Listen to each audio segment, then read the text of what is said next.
You have to hold on to life. You have to hold on, my love. She is the one I wanted to get rid of, not you.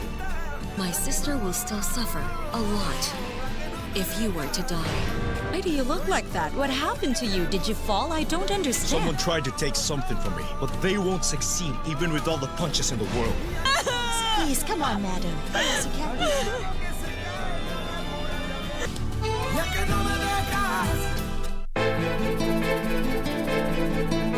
You mean pia wewe hujamuona? Unasema unanishuku. Unanishuku tu kwa sababu gani? Unajua Leo, mimi nishaye kumsikia Maya mara kadhaa akisema kuwa wewe na Jack mnajuana. Siogopi bwana. Na wala hapa sijafukuzwa mimi. Analo linalomsumbua. Ukimuuliza atakwambia. Yaani hamwezi fanya kazi kimya bila kusengenyana. Kama huyo msichana wako amekuacha, jipange na wache kusumbua watu.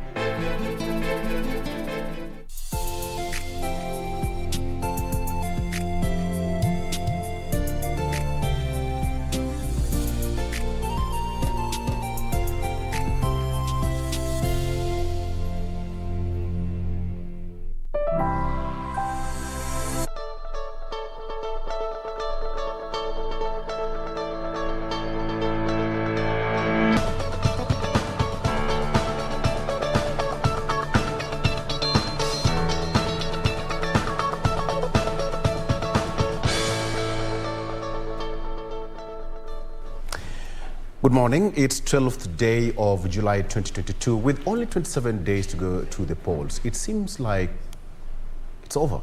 It's over. All right. How are you doing? It's Monday, it's Tuesday. Still seems like it's a Monday, but it is a Tuesday. It's back to school after a very short break, and now students are going back to school for a new term altogether. Much as it is also a very rainy day here in the city, I don't know where you are. But nonetheless, welcome to the program. My name is Victor Olo, and yes, we have got so much lined up for you. Later on, we'll be talking about matters, youth, and politics. I have got two gentlemen who will be joining me in studio later on at the top of the hour so that we do understand what's happening from both sides of the political coalitions. All right, let's get the show on the road, and let me start with Lady in Red. Jen. Good morning. Good morning. How art thou all? Tuko wote hewani. Look at that combination. Tusalimiane kwanza wijue. We are all tuko sawa? Oh, yes. Tuko fiti. Hakuna fireworks hapa? No. Tuko freshi. Are you Jane?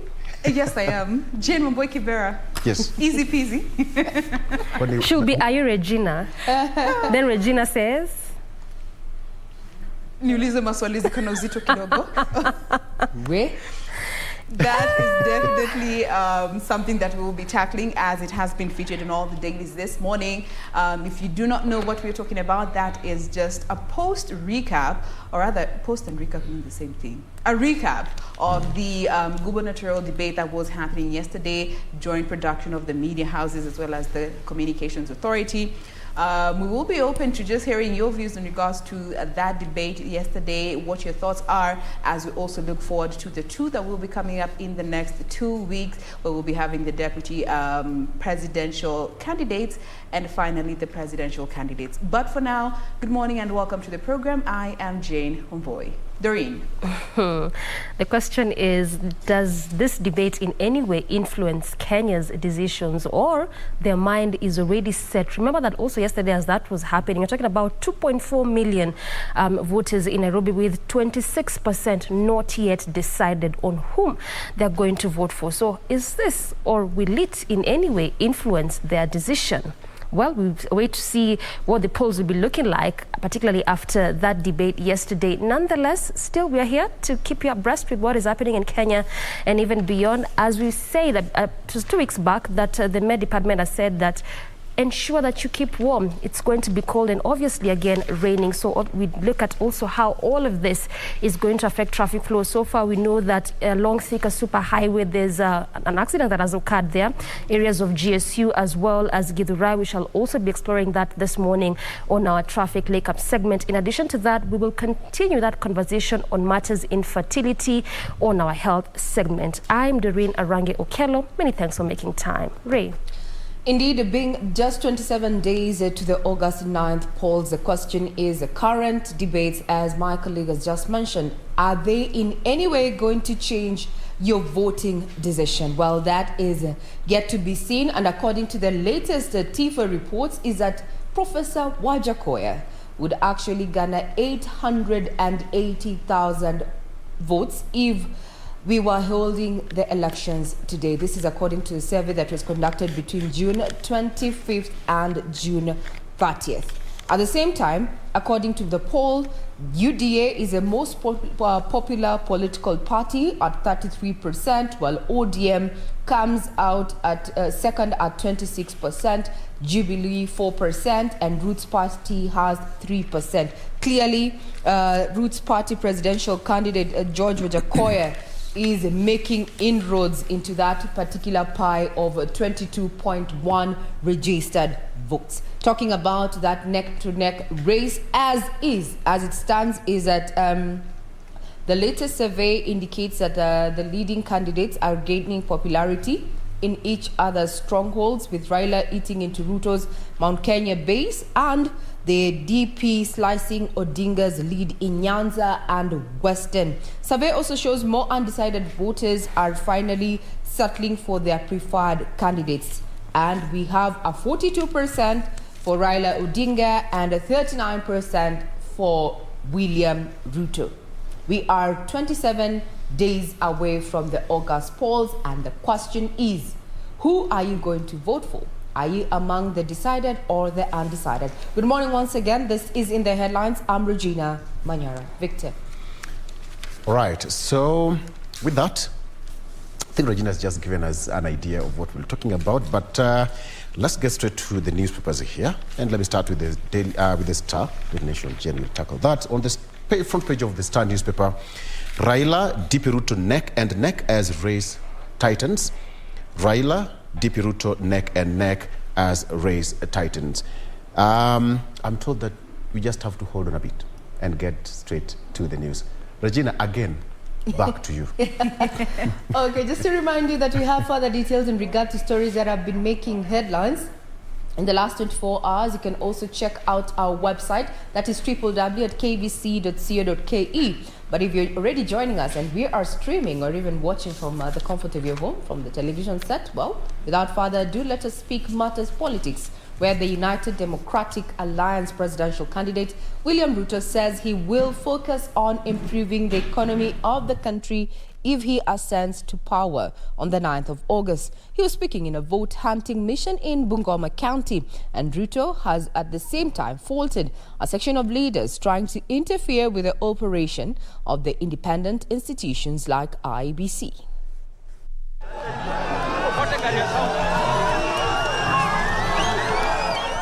The Kenya Kwanza Brigade, led by the flag bearer William Ruto, took their charm offensive to Bungoma County. It is here that the Alliance presidential candidate promised to revive the ailing sugar industry in the region. Dawa ya Mumias, dawa ya Nzoia, ile madeni yote ya serikali na madeni ya mabenki na madeni ya mashirika karibu bilioni 10 sisi tutalipa kama serikali ya Kenya. Na hiyo kulipa madeni peke yake haitoshi. Anasema tubadilishe uchumi kwanza nione. Deputy President William Ruto at the same time said that if he ascends to power, his government will bring down the cost of living. Tumeweka katika manifesto yetu ya Kenya Kwanza na tumesema agenda yetu namba 1 ni kupunguza gharama ya maisha Kenya hii. Watu wengi wanahangaika, watu wengi hawawezi kununua chakula. Bei ya unga imepanda, bei ya mafuta imepanda, mambo mingi imepanda. Ni kweli ama si kweli? Dr. Ruto pledged to give 50 billion shillings to small-scale businesses. Na tutahakikisha ya kwamba kila mkulima mnapata mbegu ya sawasawa, mnapata mbolea, hiyo tumepunguza gharama, na tutaondoa our brokers wanatusumbua na yale makatel wanatusumbua, ili tuweze kufikisha mazao yetu sokoni kwa bei ya sawasawa na kila Mkenya apate chakula kwa bei nafuu. The second in command also criticized his political rivals in the Azimio One Kenya Alliance for what he termed as intimidating the Independent Electoral Boundaries Commission. Tunataka wafanyikazi wa serikali watekeleze wajibu wao kama wafanyikazi walipa ushuru wa taifa letu la Kenya. Leaders who accompanied him, led by the Ford Kenya party leader Moses Wetangula and Senate Speaker Kenneth Lusaka, called on Bungoma County residents to back the Kenya Kwanza bid and also ensure they elect development-oriented leaders in the elective positions who will transform their lives. Tunataka kuwaomba, hii kura ijayo musibahatishe. Tunajua tuna changamoto. Ile viwanda yetu Malaba Malakisi ilianguka, Tobacco ilianguka, Nzoia iko shida, Mumias ilianguka. Hii mambo yote tunaenda kuanza umpya tukiwa kwa serikali yetu. Kimilili na Bungoma wameingia Kenya Kwanza. Nyinyi mtapigia William Samoei Ruto. Bwana Yesu asifiwe.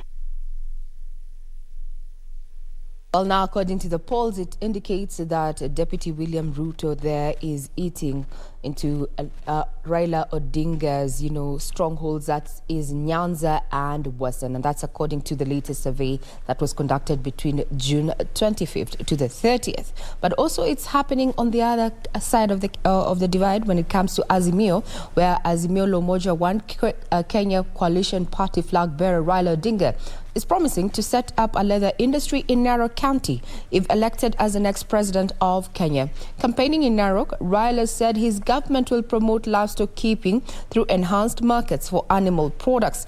Narok leaders accompanying the Orange Democratic Movement Party leader exuded confidence that Raila and Martha Karua will win the upcoming August polls.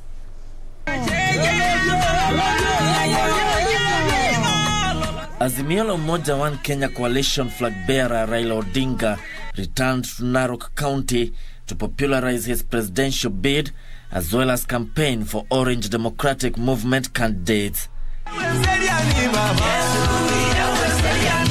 Raila wooing the Ma voters, promising to promote the livestock sector through establishing leather industry in Narok County. Tumesema tunataka kuleta kichinjio hapa Narok. Sawa? Pale ambayo hizo ng'ombe zitachinjwa na mtapata pesa mingi sana kwa hiyo ng'ombe yenu, alafu nyama itapelekwa Nairobi na pelekwa mpaka Ulaya. Sawa? Ile mabaki kama ngozi ile ya ng'ombe na ya mbuzi na ya kondoo, tunajenga mtambo hapa ya kutengeneza leather. Azimio La Umoja One Kenya coalition party has identified 4 main challenges, including ignorance, healthcare, poverty and corruption, that it will solve if it ascends to power. Raila explaining to the Ma community how he intends to solve the problems. Tatu, kwa upande matibabu, naleta mpango naitwa Baba Care. Semeni Baba Care. Baba Care. Baba Care.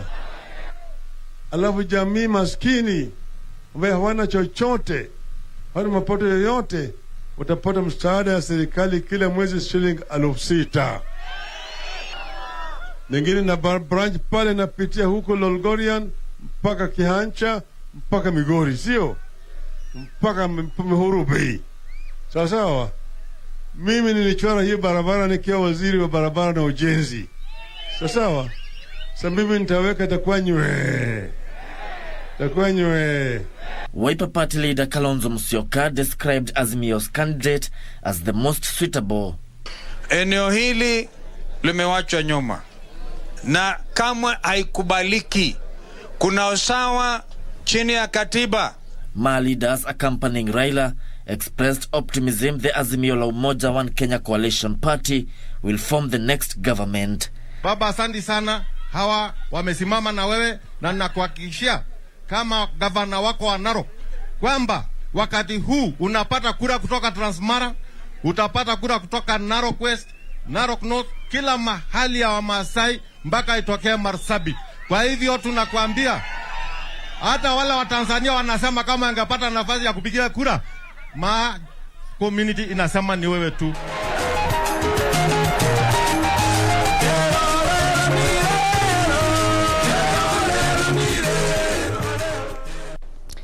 Marty's campaigns 27 days to the polls. Now, the Independent Electoral and Boundaries Commission has asked the judiciary to fast-track the rulings on the nomination disputes and petitions pending before them. IEBC Chair Wafula Chebukati says that the commission is running out of time in the printing of ballot papers and urged the judiciary to dispense with the matter by end of this week. He was speaking during the first day of the National Election Conference that brings together various stakeholders in assessing the country's election preparedness. 28 days to the general election, the electoral body says it is on course with regards to its election plan, except for the party nominations disputes and petitions still pending in courts. For we are running behind schedule in printing of ballot papers, and actually by this week we should have finished all the printing. We shall only be remaining with the presidential candidates' ballot papers. And so please try and finalize these cases in the course of this week. It is the promise of the judiciary that cases that have bearing on the conduct of the upcoming general election will be isolated and will be expedited in the shortest time possible.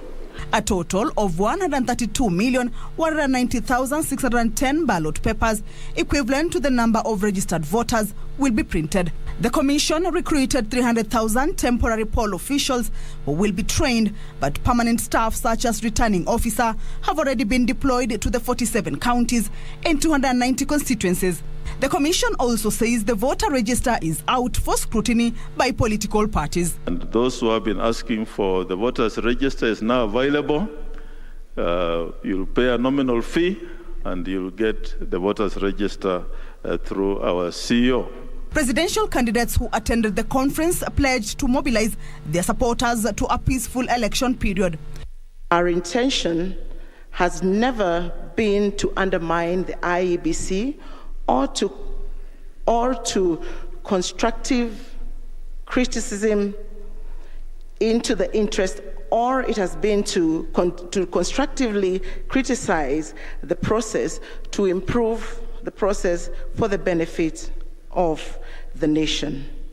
Mwaure, a good man, a caller, a man who wears a collar, but please speak to your expectations. Don't attack me again. Of my brother, Professor Ajakoya, we'll see you at the ballot, and we'll also see you at the debates. You know it's not true. There are processes.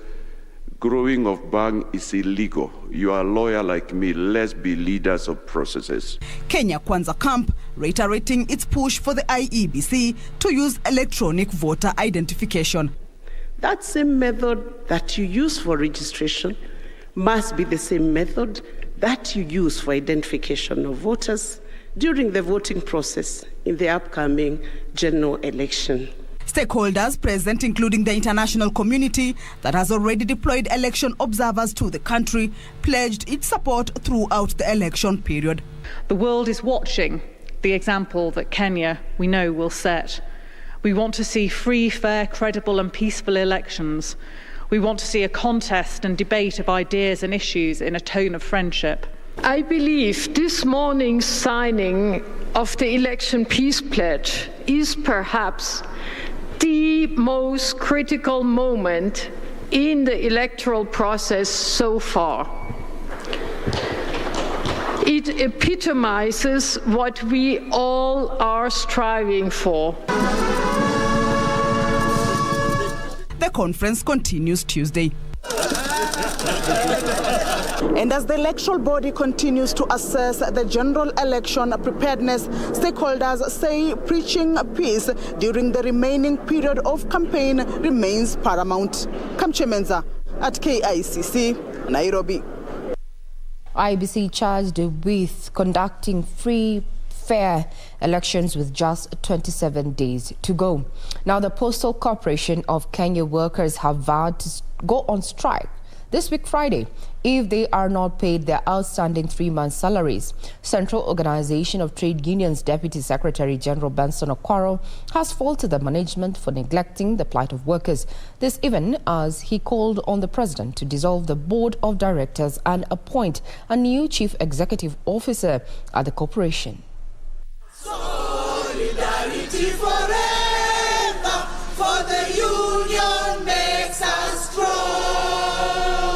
Postal Corporation of Kenya workers have vowed to down their tolls effective on 15th of this month if they are not paid their dues for the month of April, May and June, accruing to 131 million shillings. Led by the Central Organization of Trade Union Deputy Secretary General Benson Okwaro, Postal Corporation of Kenya workers say it will not be business as usual at the corporation if their dues for the months of April, May and June are not paid by Friday this week. We are not going to have an organization which is running a football club and they spend money to run the football club and yet they say they don't have money to pay members of staff. We have a board which sits almost 2-3 times every month against the rules of Mungoso, and yet they tell us they don't have money. I am asking the PMG that if he was a gentleman, he should have resigned by yesterday. Okwaro has further demanded that the corporation pays workers the July salary by 31st of this month. The management of Postal Corporation of Kenya and by extension the board of this organization appear not to care. It's a shame to this organization that you preside over an institution which does not get salary and yet he goes around picking salary. I have information that even as I talk today, they are organizing to get money from the Postal Corporation of Kenya for personal gains. These are people who should have gone to jail by now as I talk. Okwaro lauded workers who have continued with their work at the corporation despite not receiving their dues. Tumeteseka sana kama wafanyikazi wa posta.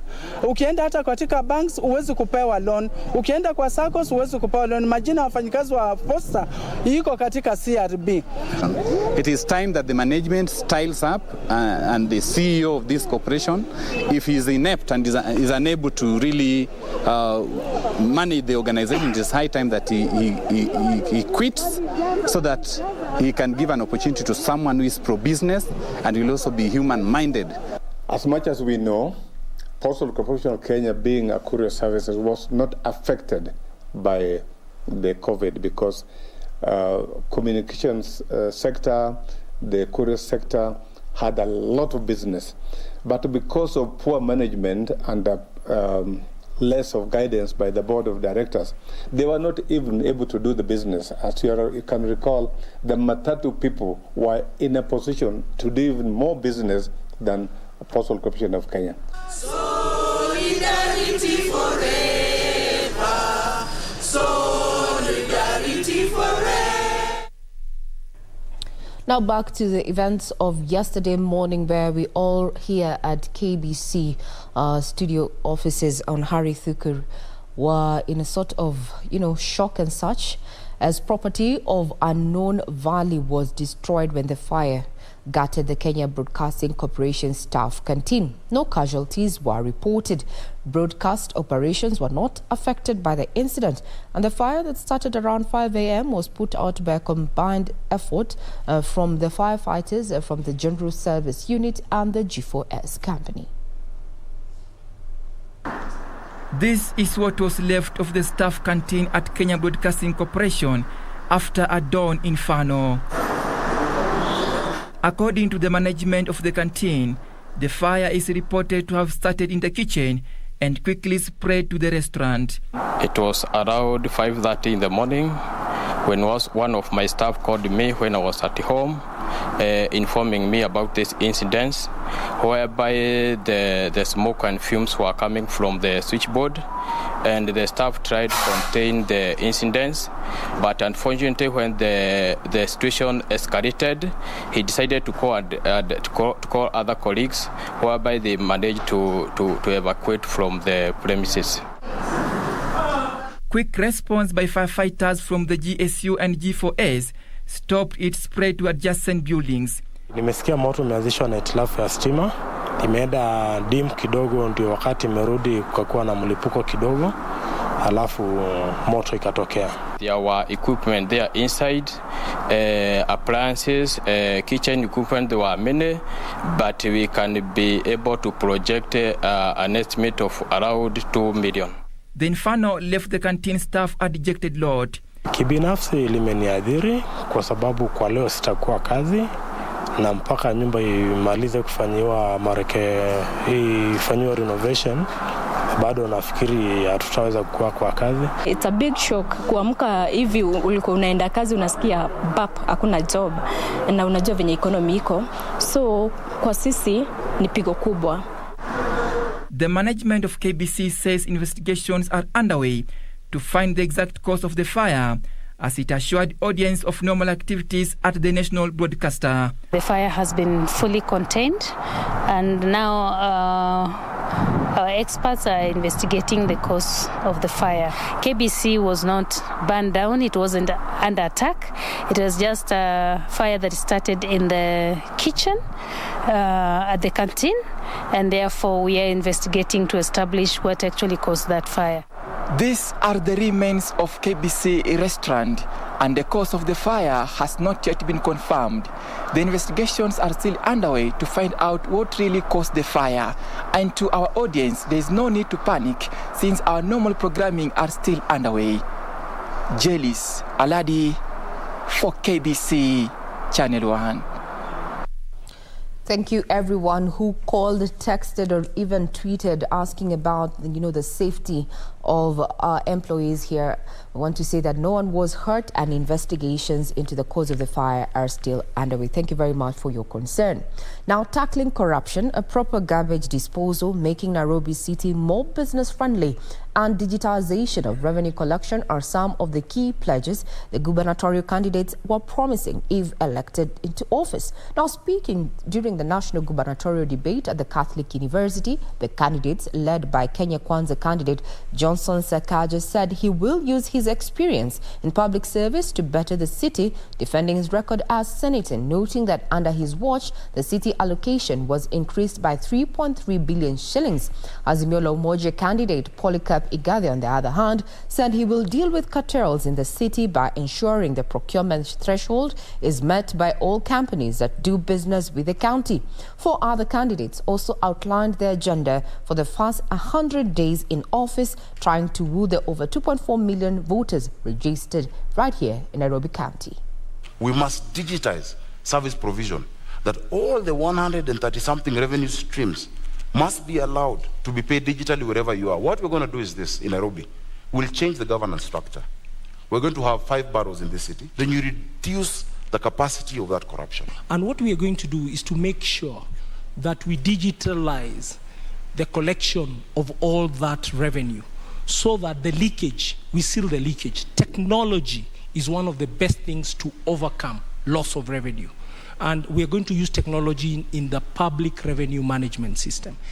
I'm going to include everyone in the management so that we're able to seal the loophole even whereby corruption come through. We'll digitize a lot of operation in terms of tracking, investigation, and further we'll bring in the investigative abilities of KRA into my office.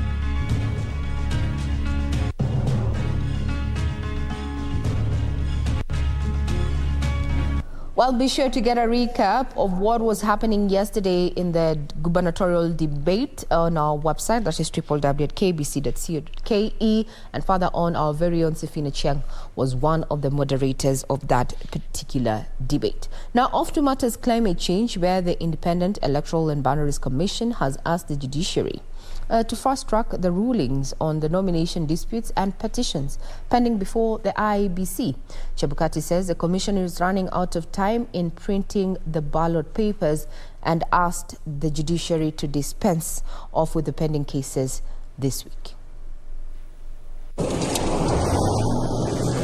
Makueni is one among the driest counties in the country. Here, water is a rare commodity. Na nilipoingia mahali hapa kulikuwa na maji along Nairobi Mombasa railway line, ile Hod railway line. Lakini nilikuja siku kama 10 years after, hiyo maji ikapotea na hiyo pipes kangolewa na wenye kuuza vyuma na tukaachwa mahali babaya sana.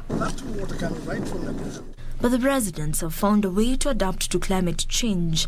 They have constructed a sandam that aids in storage of water during dry seasons. When we were doing this project, there was no single drop that could be found within the riverbed of this river. We could do shallow wells of about 5 feet to get a drop. But now it is so interesting that we are just going less than a foot to access water. Charles Macau, a resident here at Ngai Dathia village, notes that before the dam was constructed, due to the arid nature of the locality, they faced daily challenges relating to scarcity of food and water, forcing them to trek long distances in search of the precious commodity. Tangu hii maji ijengwe hapa, tumefaidika na hata mifugo yetu imefaidika. Ukienda kwangu kasa, unaweza kuta kashamba kidogo ya mboga. Mama anachota maji. Apologies for that mix-up. Clearly, that is not the IBC and what they were calling for. But just to remind you that ahead of the COP27 that is scheduled to be held in Egypt, KBC entered into a memorandum of understanding with one of our stakeholders, and that is the Savo Heritage Foundation, to push the agenda on matters of climate change, focusing on climate change-centric policies, and such are going to be seeing more coverage of where we are in as far as changing our perspectives around conservation, especially environmental conservation. Now, more than 20 countries will compete in the African Cadets and Juniors Judo Championship, which will be held from the 21st of this month at the Kasarani Stadium. A team of 50 Kenyan players are already in camp preparing for the week-long tournament. Kenyan judo players in camp preparing for the Africa Cadets and Juniors Championship are targeting to win 10 gold medals, which will put them on the top of the continent. Kwa sasa hivi viwango vyao si kwamba viwango vya chini, kwa sababu tumejumuisha kuna wachezaji ambao tulikuwa nao World Championship pale Libya last year, na kuna wengine ambao pia walitoka kwa East Africa kwa senior team, ambapo sababu bado wakati kitengo kile cha cadet. So tukizingatia katika East Africa walipata gold. So kwa hii Africa tuna matumaini makubwa sana kwao. The Kenyan team includes Dennis Mwangi, who won a bronze medal at the East Africa Seniors Championship in Uganda early this year, and Grace None. Kama team Kenya tumekuwa tukijiprepare for now in wiki ya pili. Tuko very prepared. Our coaches hapa hivi wametuweka kwa camp, tumeungana, tumeform a very strong team from all over the country. Hapa hivi Kenya ini mara ya kwanza tuna host, itakuwa tumemake history. Itakuwa mara ya kwanza kuhold the African Cadets and Juniors Championship, na mnaweza expect gold medals kwa wingi. Tumejipanga ili tuweze kushinda, tuweze hii Kenya yetu tuweze kuinua, ikuwe kama history, ndo tuweze kujulikana kuwa hii mchezo ni mzuri. Tunapiga mazoezi vizuri, morning run vizuri, tuna weight yetu iko sawa, tuna maintain mazoezi iko sawa kabisa, tuko na uhakika. More than 180 players will take part in the championship, which has attracted more than 20 countries, including Kenya, Angola, Burkina Faso, Egypt, Ivory Coast and Guinea. Tunashukuru sana government, wanake tupatia full support. Sema ni ile challenge kwa tunasema ni mambo na program ya shule. Manake katika program yangu mimi nilikuwa katika hapa zaidi ya miezi 2, lakini sasa inakuwa ni ngumu kulingana na mambo na mambo tunadinao ni watoto. Sasa inakuwa saa zingine inakuwa challenge. Juu unatakana wasome at the same time wa train. Hiyo ndio unakuta kwamba muda wetu wa mazoezi umekuwa kidogo ni mfupi. The Africa Cadets and Juniors Judo Championship will this year be the second major event for the Kenyan team, which will not be competing at the Commonwealth Games to be held in Birmingham from the 28th of this month. Now, 5 nations are competing in the 3-on-3 Under-23 Basketball Nations League, which began yesterday at the Nyayo National Stadium and which are being held in Africa for the first time since the COVID-19 pandemic struck. Kenya, Benin, Uganda, Rwanda and Botswana are competing in the event, which will end on the 16th with Guinea-Bissau failing to travel to Kenya for the tournament. The winner of the 6-day event will book a ticket to the World Under-23 Championships to be held in Belarus in September. In some of the results, Botswana men lost to Benin 13-15. Botswana women also lost to Benin 11-16, while the Uganda women defeated Benin 18-12. The event is also part of the road to the next edition of the Olympic Games, with the best African team securing a ticket to Paris in 2024. it's a version which makes a player develop very fast in terms of the skills, and it develop him to be a better player. So for all those players who play for 3x3, when you take them to the 5-on-5 transition basketball, it becomes very easy. Because in the transition 5-on-5, you run. You run, but in 3x3 you have to play defense and offense at the same time in a very small place.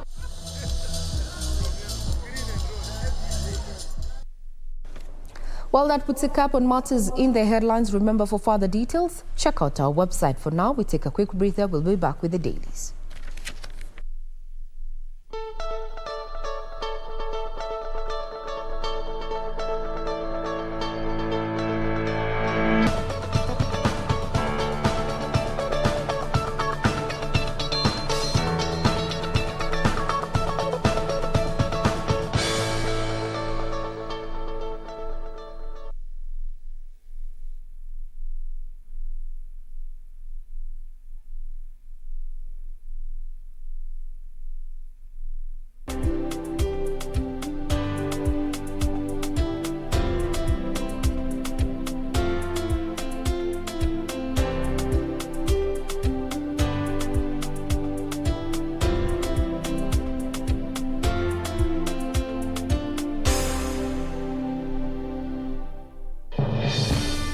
We shall legalize weed. Professor George Luchiri Wajakoya of the Roots Party.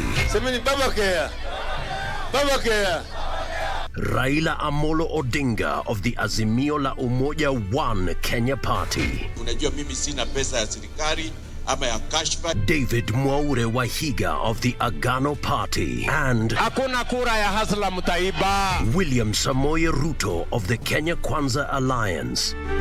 Presidential Debate 2022. Do not adjust your sets.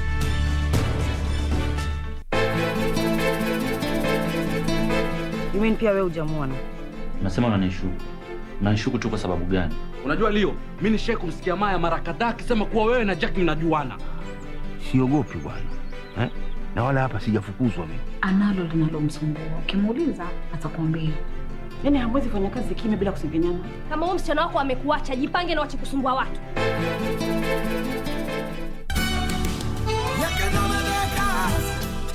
No, my love. You have to hold on to life. You have to hold on, my love. She is the one I wanted to get rid of, not you. My sister will still suffer a lot if you were to die. Why do you look like that? What happened to you? Did you fall? I don't understand. Someone tried to take something from me, but they won't succeed even with all the punches in the world. Please, come on, madam. Please, you can't be...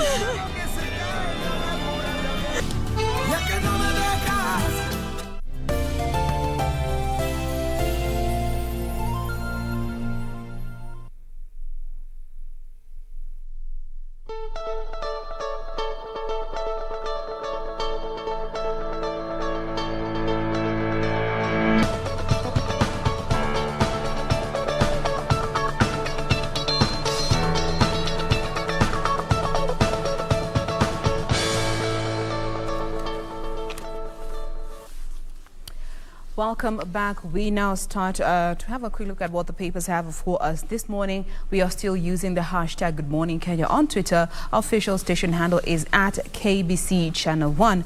I start you off with the Daily Nation, the main read concerning the gubernatorial debate that took place last night. Here they go on to term it as fireworks at Sakaja Igathe City face-off. Them alongside the four others that were also in the first half of this debate. A number of issues that they did mention. We did have some analysts come out to say that most of the issues that they were mentioning were just a replica of the situation that is already on the ground, therefore bringing the question of implementation in our country and whether that is the problem that we have been dealing with, and especially looking at Nairobi County, a city with 4.7 million people and 2.4 votes. What will be the way forward for Nairobi? I'll be giving you more details just to let you know some of the major points that were highlighted by this gubernatorial candidates. Away from that, TIFA poll, the latest that was conducted between the 25th of June through to the 28th, This new poll shows that Azimio presidential candidate maintains a lead over Kenya Kwanza flag bearer, but the latter claims that the survey was rigged against him, saying that the huge number of undecided voters could still, however, be the ultimate breakers of the stalemate, but maintains that the latest polls were rigged against him. Those are the two main stories that have been featured here on the front page of the Daily Nation. I will be delving deeper on some of the other significant stories that will also be captured on this particular daily. But before we do that, let me quickly come to you, Victor, to just have a run through of the front page of the Star. All right, and still on the front page, it's about election and opinion polls. Raila, DP Ruto, neck and neck as race tightens. Raila, DP Ruto, neck and neck as race tightens. There is a chance neither of the two leaders would win in the first round. That is a story here. And on the front page, it says that Raila has 46.2%. William Ruto coming closely, number 2 at 45.3%. And George Wajakoya of Roots Party at 5%. Pedestrians worst hit as 2,300 die in road accidents. At least 2,300 people lost their lives on Kenyan roads as of June 30th. The latest statistics from the National Transport and Safety Authority, that is NTSA, show that this is a 6.7% increase from 2,156 people who died in road accident in the same period last year. And finally here, ballot papers printing to end this week. That's according to the IEBC. The electoral agency has said that printing of all ballot papers except the presidential ones will be completed this week. This is IEBC, as the IEBC chair, Fletcher Bukati, asked the judiciary to fast-track petitions. Talk of the gubernatorial debate which was hosted last evening. Governor hopefuls differ over formation of NMS. Nairobi gubernatorial candidate Kenneth Nyamwamu of United Progressive Alliance on Monday differed with his rivals over the establishment of Nairobi Metropolitan Services to run the county. Nyamwamu said that it's not democratic and they need an elected leaders to run the county. And this is something that members of the public should be much aware of because of NTSA data, which says that for 6 months of this year alone, 6.7% of people, there was a rise in fatalities on road accidents, and we have to be very much careful. And finally, Raila, Ruto, neck and neck as race titans. This according to the TIFA opinion polls. Raila still leading the pack with 46.2% and DP Ruto with 45.3%. Doreen, as you pick it, let's just briefly on this issue of road accidents which was carried out by NTSA. What's your take on this one? I think we had this conversation sometime last week, and Yes. Largely what we said is that it's also a fault on pedestrians. Why I say that is because just to sometime around mid last year, where we had a very gruesome accident along Outer Ring Road, and this was just under a footbridge. Okay, that was basically under a footbridge. So yes, it could be a problem with the pedestrians, as I say, but also there's a part for the state to play. Why I say the state is because, again, when you look at most of these roads that particularly have been recently constructed in terms of expansion, yes, a good number of them also lack the NMT. That is an unmotorized transport system, particularly Likoni Road, so to speak. This is one of those roads that has just recently been expanded, but they're still working on the unmotorized transport system, which is essential for both pedestrians and the cyclists, because it just simply means when you have such a wider road, then it's very important to also have a designated area for both pedestrians and for both cyclists. Now, again, much as you talk about that recent report, also there's another one that shows, in fact, Outer Ring Road is one of the killer roads that has been marked. I think it's the first, if I'm not wrong, and this is in the whole country and even beyond. You can imagine, and that is just the latest highway to be constructed and expanded. And even at that, it has a total of 11 footbridges, but still remains a killer road. Of si driver naniona. Atanigonga kwa nini? Na akinigonga si atanilipa. It's a big problem. Kama utakufa, gosh. I mean, we need to take it seriously. Regina, that's the attitude there. I mean, it's true. It's a big problem. But you know, this also goes to what Doreen had mentioned about the state's responsibility in ensuring that they communicate some of these things. Just a good example is the expressway. It is meant to to cut down the travel between from the airport to the CBD, to Westlands. And there wasn't a speed limit that was put there because the powers that be assumed that those that will be using this road would be responsible enough to know that, you know, if you're speeding, you know, to be careful. But what have we seen in the last, let's say, 3 weeks? PSVs were not initially allowed to use the expressway, but they were using it. And most of the pedestrians were happy. I mean, taking an hour from Lolongo to the CBD, being cut down to maybe 20, 30 minutes, they were happy about that. But what happened? We had accidents. You see? Personal responsibility. And I don't think even many people understand this rule of if you are a pedestrian and you are hit by a vehicle within 100 meters of a footbridge, there's no case there. The responsibility is on you. There's no case at all. At all. It's a concerted effort. Needs to be. Anyway, let's come to the PD, and we start off with what is set to happen tomorrow. That is at Parliament buildings, and MPs are now recalled to debate the contentious Huduma bill. This is set to be happening tomorrow. That should be on the Wednesday, July 13th. Top of the agenda is consideration of the Huduma bill and county government's additional allocations bill of 2022. So in a notice to all members, that is members of the National Assembly, the National Assembly Speaker, Justin Muturi, said this particular special sitting was approved on request of leader of majority Amos Kimunya. So this is set to be happening tomorrow, much as you know, the MPs had closed, but this is set to be happening tomorrow as they have been recalled for that purpose. Away from that, the state is now in a new drive to tackle teen pregnancies as well as HIV infection. That in a recent report, it shows that the numbers are continuing to rise, particularly in our country. And so just going by this particular report, it shows that the country is currently ranked third globally. You can imagine globally on high rate of particularly HIV infections as well as teenage pregnancies. That is the latest report there. Going by what the state is set to do, at least to curb this particular issue, is they have launched an initiative dubbed Kenya Population Policy for Sustainable Development to tackle the threat of teen pregnancies and HIV infection, going by the fact that we are being ranked third globally when it comes to teenage pregnancy cases and issues in the country.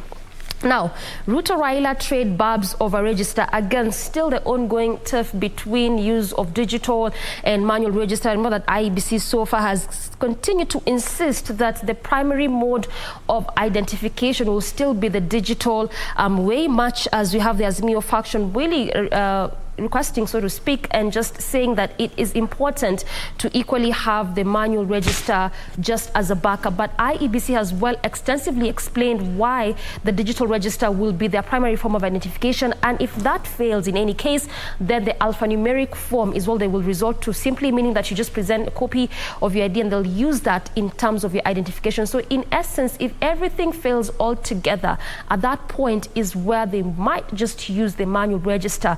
That is what the IEBC has said there. So again, clearly just saying that digital register is their primary key and mode of identification of voters. And also fast track hearing of election cases. That is what this chairman now asked judges, citing the fact that they've already begun printing ballot papers, and due to time constraints, so it's just important for the judges to fast track some of these cases that are still pending before court, particularly High Court as well as Court of Appeal. Regina. Well, now the front page reads similar, with take-homes from that particular debate that took place yesterday, as well as the results of the TIFA polls there that have indicated that it is quite a neck-to-neck race. With 27 days to go, we have 42% for Raila Odinga and 39% for Deputy President William Ruto.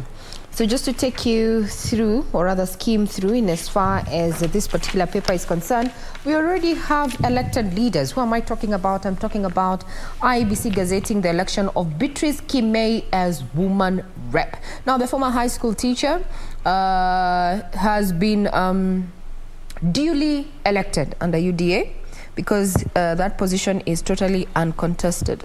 So we have 2 members of the county assembly who are also declared duly elected. That is Julius Kimtai of Ravine Ward in Baringo County under UDA, and Issa Aden Abdi of Ladera Ward in Garissa Ward. Now they were elected. He was elected on the National Agenda Party. So in essence, so to speak, Kericho has its woman representative. That is high school teacher Beatrice Kimei. I'm sure you didn't know that. Yes, so while others are going to be clamoring for this come August 9th, well, it's already secured because it was uncontested. And according to a resident here who's been quoted by this particular paper, I have supported her since 2017 when she first came to the limelight, and I'm happy that she has finally taken the seat. Okay. Awesome. Indeed, that's just but a sneak peek. 27 days to the elections, August elections there. So I'm sure you're ready to vote. And the question has been this particular debates that, you're having. Do they have a say in the decision that you're likely to take ahead of the August polls? Well, you can get us on Twitter on KBC Channel 1. Do you think they're worthwhile in changing your opinion and putting the manifestos out there for you to better understand what these leaders are offering? Get on Twitter. Our Twitter handle is at KBC Channel 1. This paper has also gone into detail to just highlight some of the president's legacy. That is a Uhuru legacy, and this is an article that talks about the challenges in regard to matters of terrorism and that Uhuru rose above it. And it has, at a glance, it has estimated that 23 terror attacks took place in Kenya during Uhuru's reign. The major attacks were in 2013, that's a Westgate, 2014 and 2015 Peketoni attacks, 2015 the Garissa attack, 2016 the attacks on the Kenyan soldier in El Ade, Somalia, 2017 attack on Kenyan soldiers at Kulbio in Somalia, and 2019 the Nairobi Dusit D2 complex attack. Now, according to an ex-special officer, Byron Odera, is that getting the full support of the citizenry was critical in the war on terror. His shift from the use of soft to hard power shows his flexibility, which is important in any war. They are detailing Uhuru's legacy in as far as security matters are concerned, at least with outside the borders, or rather within the borders as far as Kenya is concerned. Then also there's the issue of judicial killings, a big blot on the president's legacy as the reign ends. So this is according to a report that has been made by the Human Rights Commission. And I'd want to just pick out, for the last 10 years, he has been in office. Several people have been killed under unclear circumstances, while others, like businessman Dafton Mwitiki, security analyst Mwenda Mbijiwe, and a friend Matthew Mahatia Namasaka are still missing. Now, according to this particular paper, is that human rights group reports by human rights group show that more than 1,000 people have been killed since 2013.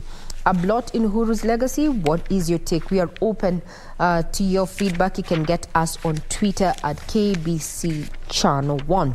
And over the weekend, just as we bring this to a close in as far as in the headlines are concerned, an important day for us over at the weekend to be, very happy with our sportsmen and women there. So why? We made history over the weekend as far as tennis and Wimbledon is concerned, with the youngest there doing what she did best. Also, we have a recap of what happened in as far as the marathon squad that is ready, for international feats that the World Marathon actually captured in this particular daily. Can see is none other than World Marathon champion Ruth Chepngetich during the Athletics Kenya track and field. It seems that we are ready. Kenya Marathon teams, 3 days to go to the World Athletics Championship. We have in the marathon, we have Barnaba Kiptum, Geoffrey Kamworor, and Lawrence Cherono. Women, Ruth Chepngetich, Angela Tanui, and Judith Keptum. Our main rivals, Ethiopia, have Lisa Desisia, Timira Tola, Monshet Gramero, and Sifutura. And the women, Gameton Gebreselassie and Ababel Yashane and Ashete Bekere. Well, when we talk about Ethiopia, those are our main opponents, or other contenders, with just 3 days to go. And the World Athletics Championship are going to be taking place in Oregon, and we're going to be televising this live for you. And they begin on the Friday 15th all the way to the 24th of this month. Remember, KBC is indeed your true sports partner. That puts a cap on matters in the headlines. Be sure to check out our website for further details and give us your feedback in regard to this broadcast and what you'd want us to follow up on. I'm Regina Manyara. I leave you in the capable hands of my colleagues. Victor taking point there as we discuss matters of politics. Remember, 27 days to go to the August polls. I'm Regina Manyara. I wish you a pleasant viewing ahead.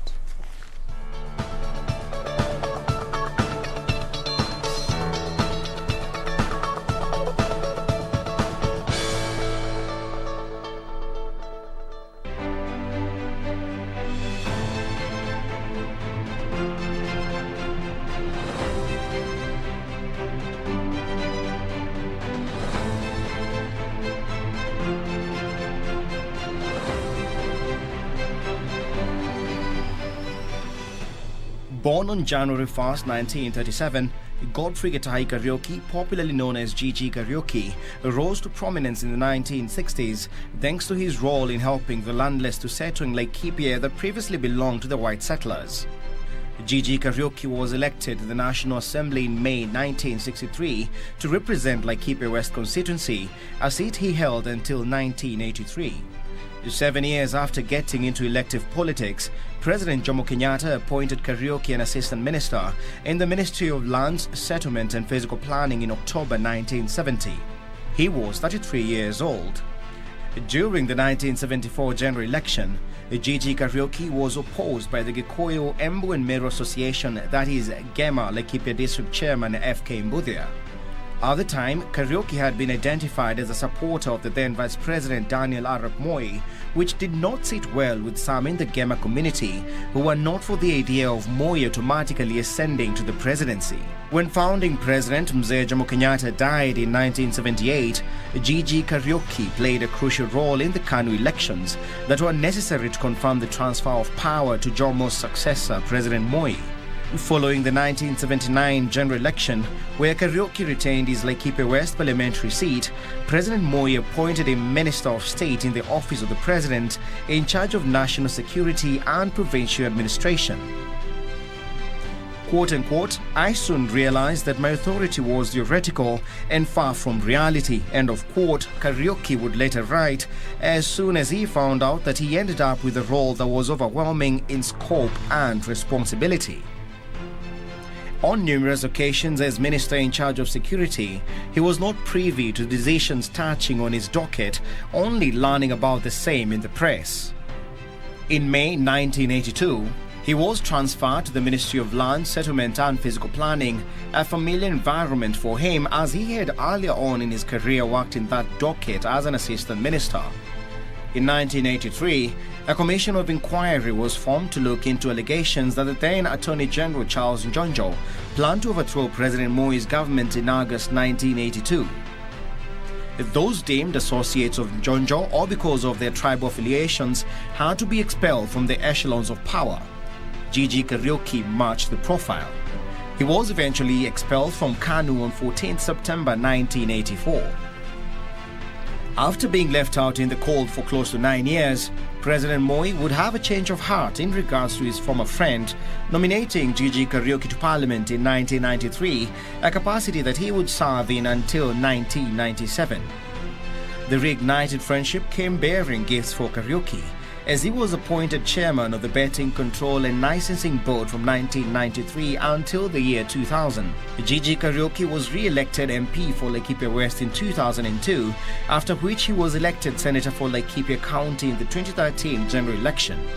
Senator Gigi Kariuki died in June 2017 at the age of 79.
Are you an aspiring candidate in the upcoming general elections? Do you want your agenda and manifesto to reach your voters effectively? At KBC, we have the most comprehensive and credible online platform that has profiles of all prospective candidates. Log on to www.kbc.co.ke/2022 aspirants and let Kenyans know more about you, your past achievements, your manifesto, and your development agenda once you get elected to office.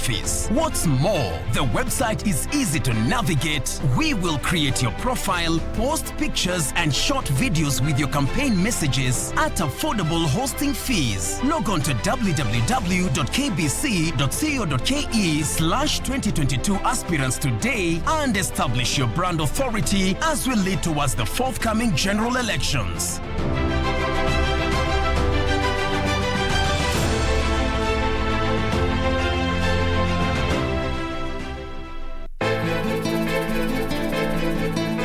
Mimi pia wewe hujamuona. Unasema unanishuku. Unanishuku tu kwa sababu gani? Unajua Leo, mimi nishaye kumsikia Maya mara kadhaa akisema kuwa wewe na Jack mnajuana. Siogopi bwana.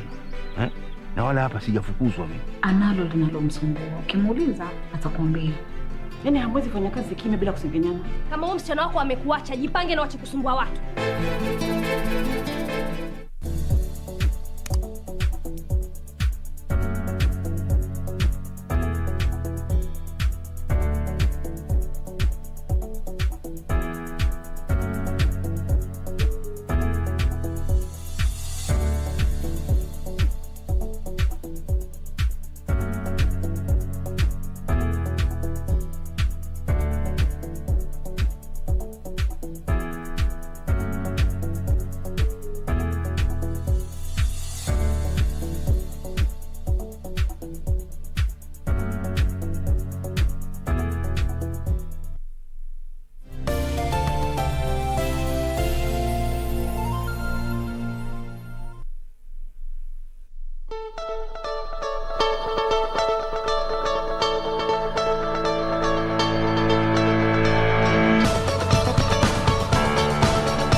Good morning and welcome back. Now let's talk about matters politics with all 27 days to go.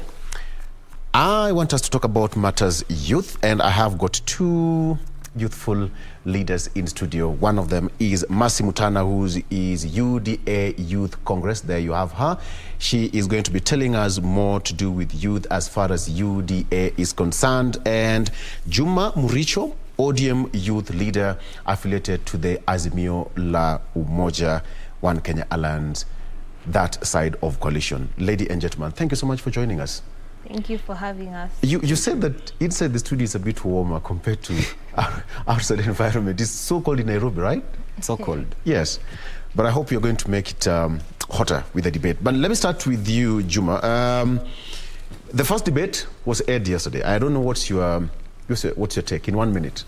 In 1 minute, I think we are winning Azimio because we've presented a credible leader, a leader who has integrity and who believes in the people and the people's power, as we saw yesterday.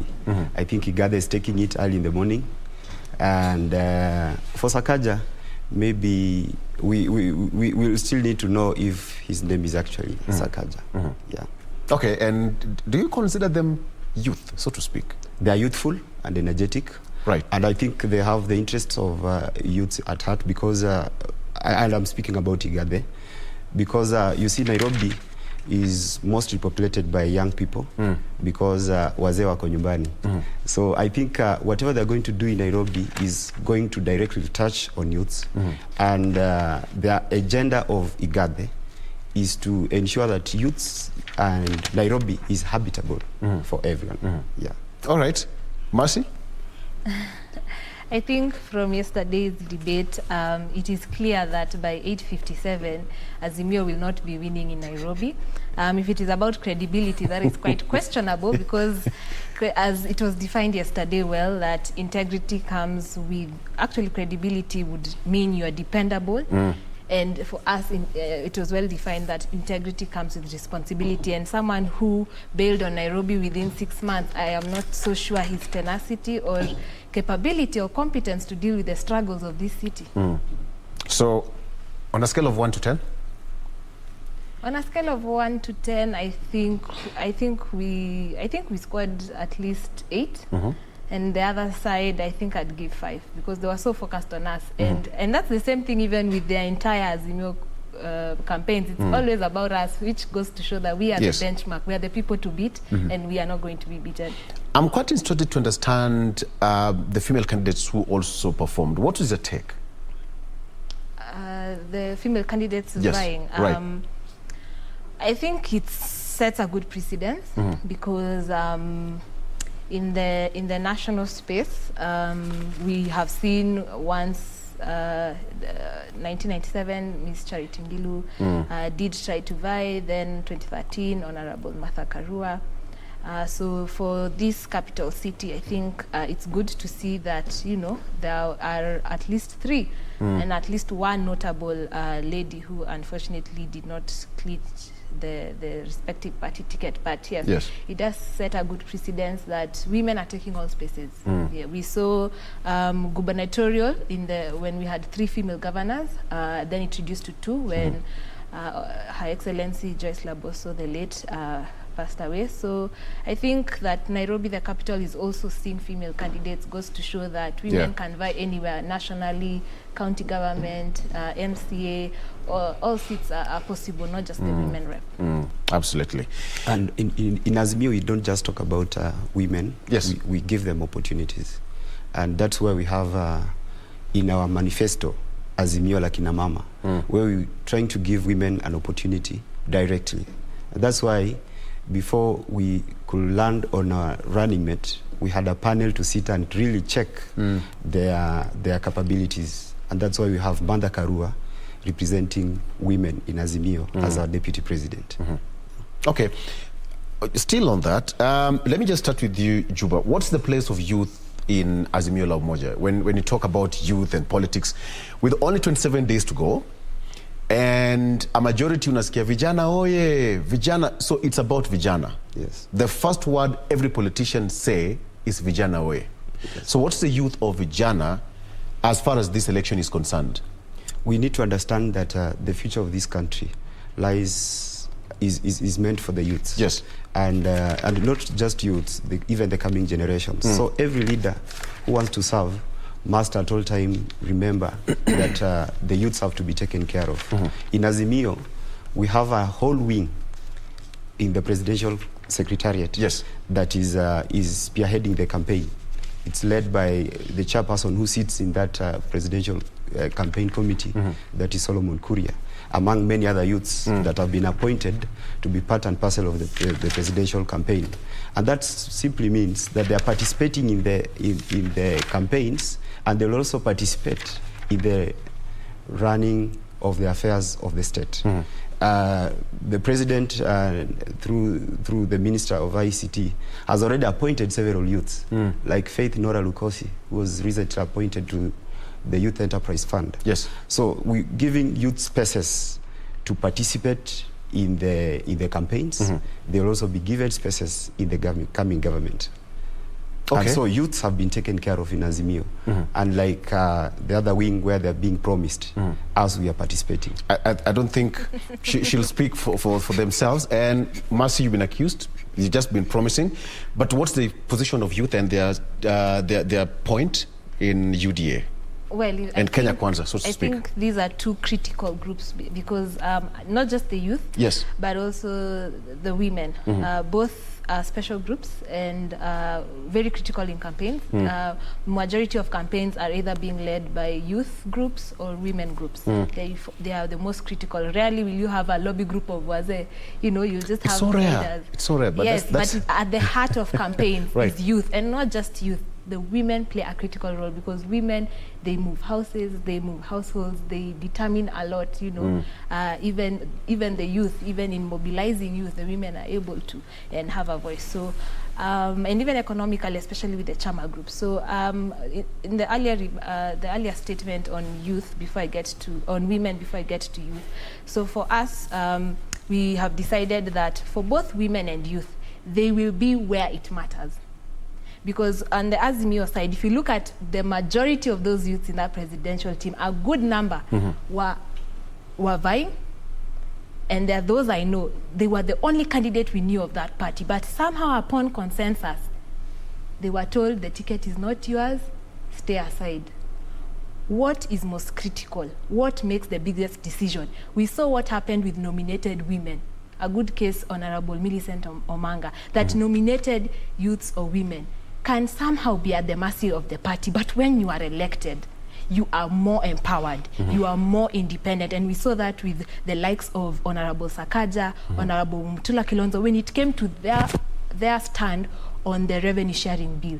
So for us, we may not have a female deputy president, and we have seen how much a deputy can be sidelined. We have decided, and we are going to produce the most female gubernatorial winners, and we are going to have half the cabinet women. And I think those control the budgets, those control CDF, those positions control county government funds, and I think functions, money follows functions. Yes. And so those high rank, those powerful positions, when youth are fronted, they're able to get tickets. They are not forced out or of nomination process, but allowed to be on the ground. And actually that's the difference with Kenya Kwanza, that it was decided that those who are willing to vie, let them vie. And as much as we may not have published like them a youth presidential team, but we actually have in all areas, county level, presidential team, constituency, all the way to the ward, you will have a youth representative of the area and youth critically taking part. And that is why we could afford, just like the national manifesto that came out from 47, each county, its economic forum, regional forum. That is why we ended up with a youth charter, because at county level, at constituency level, at ward level, at party level, leave just the youth league, the youth congress alone, but at the committees, at even the dispute resolution of the party to hear cases, youth were everywhere. But I'm quite interested in understanding, because when you looked at the party nominations, people whose names, the list which was forwarded to the IBC, we didn't see any new name there. Some of them were the same politicians who either flopped in the nominations, and was it a matter of party loyalty being rewarded? We didn't see any new faces there or other new names there. But the way she's saying, Juma, it's about the youth taking that position. And when you look at the structure she's talked about, from the national level all the way to the ward level, there is a special place that youths count at the ballot.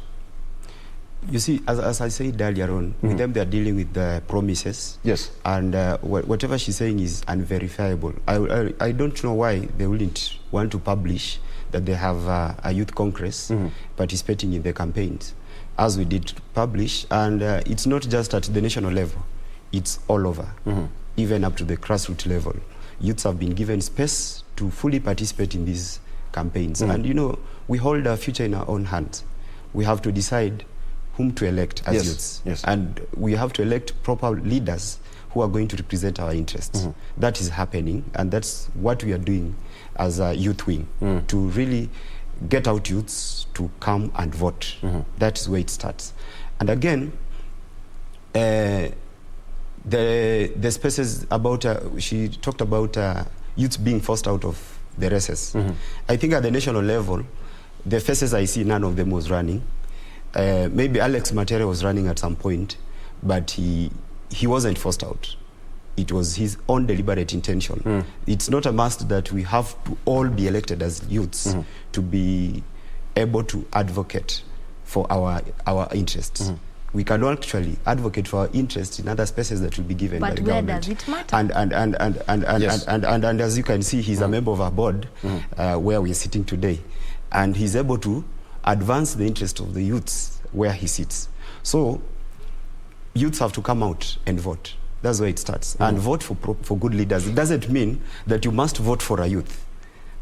It doesn't mean that you must vote for a youth for that youth to stand and defend. But that's the whole essence of having youth leaders in those positions. And that's why the thing like the gender bill has never passed. Why? Where are the numbers of the women? If we want our youth bills, for example, why are we not having, and if you look at the various appointments, especially various appointments, have they met the 30% threshold? You see, at least in business, it has been passed that 30% of business should go to youth, women, and PWDs. But where is that law of that will bind? You know, I should be asking you the same question, because now you belong to the Youth Congress for all these two now I'm parties. going back to the parliamentary house.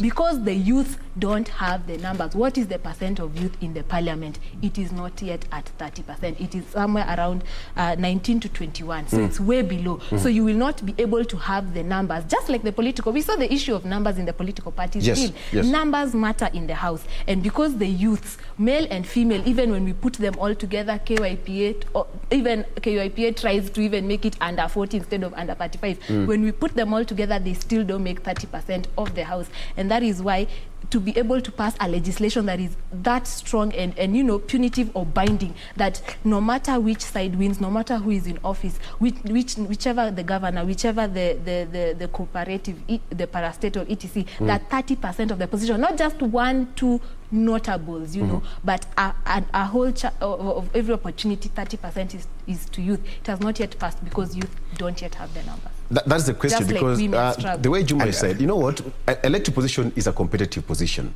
So who to blame? We don't reach that 30% threshold in the National Assembly.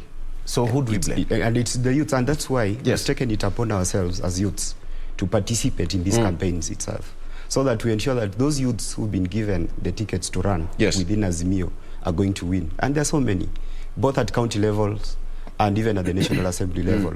And we are taking deliberate intentions as youths within Azimio to really campaign for those youths who've been given a chance to run. And actually, we're even visiting their places where they're running to ensure that youths have space, so that after this election, we'll have so many representatives in all aspects, both elective and appointive. But do you really understand that politics is competitive? It's competitive. It's competitive, and that's why we have to fight. Right. We have to fight for these positions. And even as we fight, we have to be supported by those who are ahead of us. And we have to climb their shoulders to see far.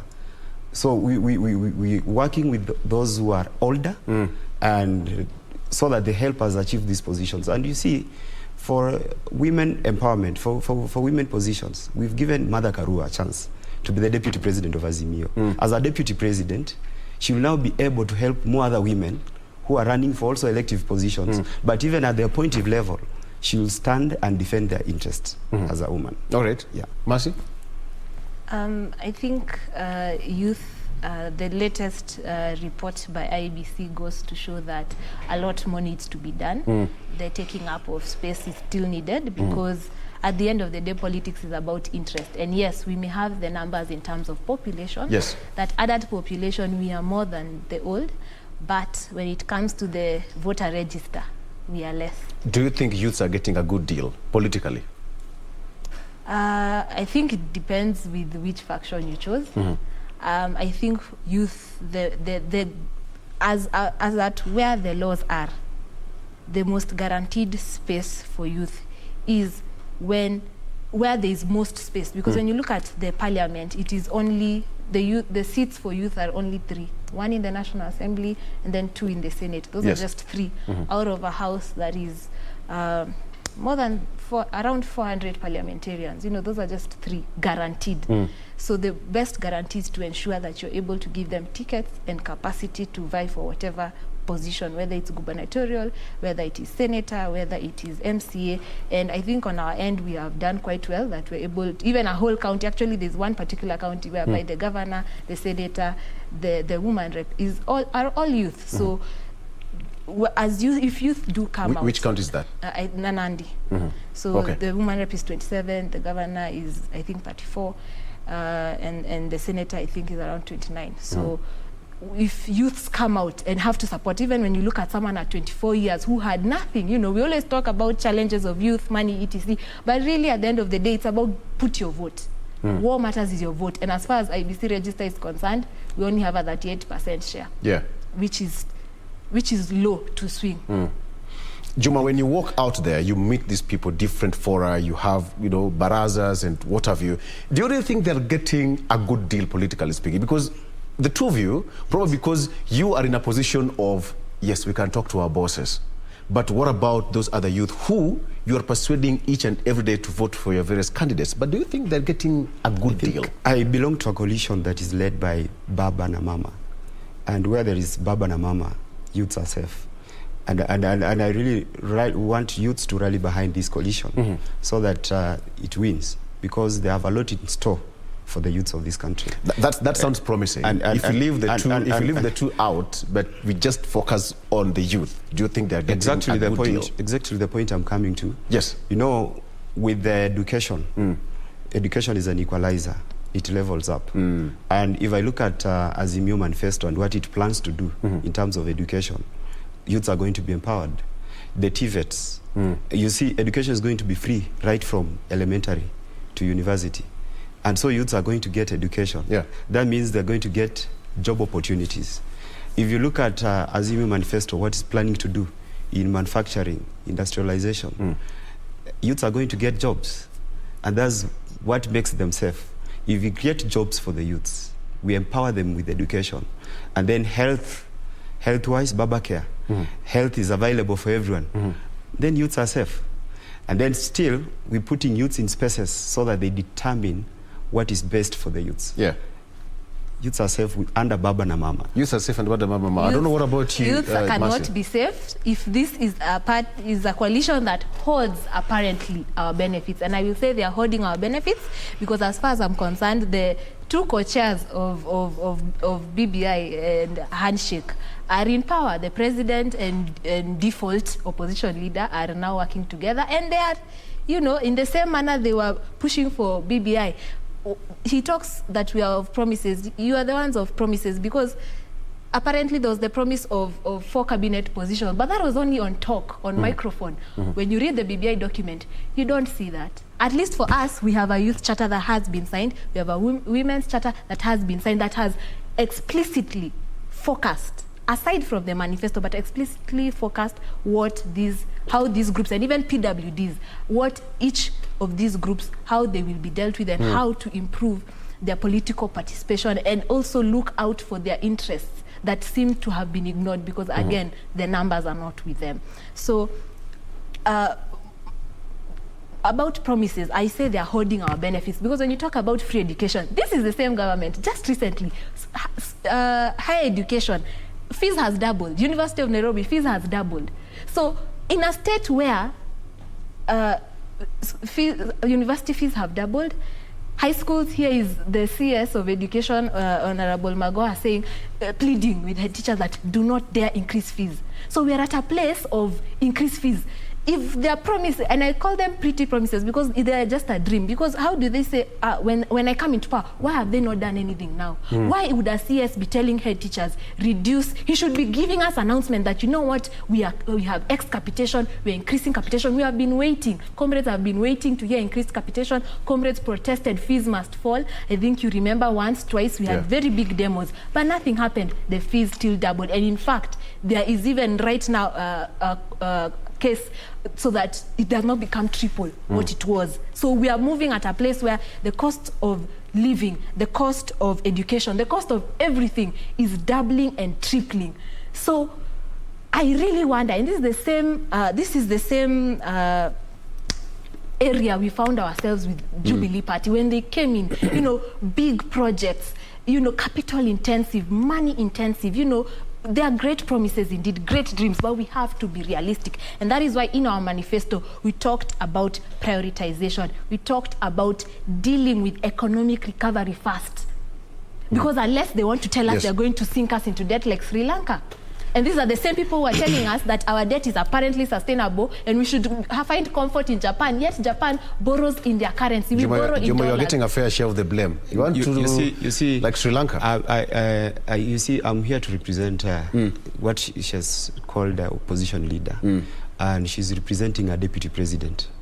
Deputy president who's been serving this government for the last 10 years. I think the questions she has asked are the questions she needs to ask her presidential candidate. Why do you think we left Jubilee and formed UDA? These are the reasons, because there is there's difference of thought, difference of powers. That said and done, in 2002, when Kibaki was working with Honorable Raila Odinga, when they told us that they're going to give us free education, the doubting Thomases were treated again. They said, it's not possible. Where are we going to get the money? We cannot do that. But it was done. And we are saying again, and actually free education should have come from elementary to university, should have come at around 2007, 2012. But we've said it's not lost. As Azimio, and the way Baba says, he's going to give free education, it's going to happen. This country has a lot of money. There is a lot of money in this country, but what happens is that people steal the money. And Azimio la wajibikaji, our agenda, that we're going to ensure that before you're given a chance to be in any public office, you have to be credible enough. Integrity is going to be our key point. And that's why we had to vet our running mate. You see, she's clean. The presidential candidate is clean. If you have any questionable track record, you'll not be allowed into office. And the first place you're going to start with is to ensure that the corruption scandals that have been in this country are dealt with, so that money is available. I was checking the public debt recently. We owe $67 billion that was meant for Kimwarer and Aror. Where is that money? Who stole the money? This is where we're going to start with, so that money is available to run government projects. And we have a lot of money in this country. If we lose $2 billion per day, why can't we provide free education? If we have money that we're giving to help, to give us loans. Right. If we have money that we're giving us bursaries, why can't we provide free education? It's going to be done. Okay. Mercy is looking at you. Hold your breath, just like CBC confusion. We are about to have junior high. You can see the confusion. Will they be in primary schools? Will they be in secondary schools? You can already tell our education system is suffering. And again, capitation. Why? This is the problem of Azimio, and that is why we say it Azimia. It Azimia kama Jubilee. The way Jubilee is going to become a shell of a party. In fact, the same Jubilee that had 172 seats, I can guarantee ODM will even get more seats than Jubilee in this campaign. But UDA will have the most seats. So number 1, 2, and 3 in that order. But these huge promises and projects, are they tenable considering the state of affairs we are in now and the state of global affairs? You know, when you talk about promises and priorities, these are two different things, because manifesto is a promise. Yes, it's a promise, but what kind of promise? Is this something that can be done within the 5 years? Because when you look at something very ambitious and great, like the Vision 2030, it was something beyond Kibaki's so time. What makes... So you look at what is realistic, because as we give figures, we explain the how. We explain the how. We explain how this economy will recover, because this very economy, if this very economy as it is, the higher education cannot even be returned to the normal price. Help, the interest. You saw how the president even failed to sign the bill. If we were so moneyed, he should have easily signed the help bill, whereby it's interest free and they increase, you know. But what was the recommendation back to Parliament? That there is a chance this fund is going to collapse. There will be money shortage because of default of payment. Again, that is where we prioritize like in our manifesto, we have the Hustler Fund. Why? We must build the MMEs, the SMEs, which right now are on their knees, and they are the ones providing. But you all understand much that government operates in an organic manner. You know, it doesn't operate in a vacuum. Some of these processes require legislative processes, right? Exactly. So how will they be, you know, get implemented within a span of 1 or 2 years? Because the next and immediate thing Kenyans want to feel is some sort of a weight relief over their shoulder. But you see, that's the thing about us. The things we are talking about, for example, funding. Funding is very simple. Parliament budget. So it's as simple as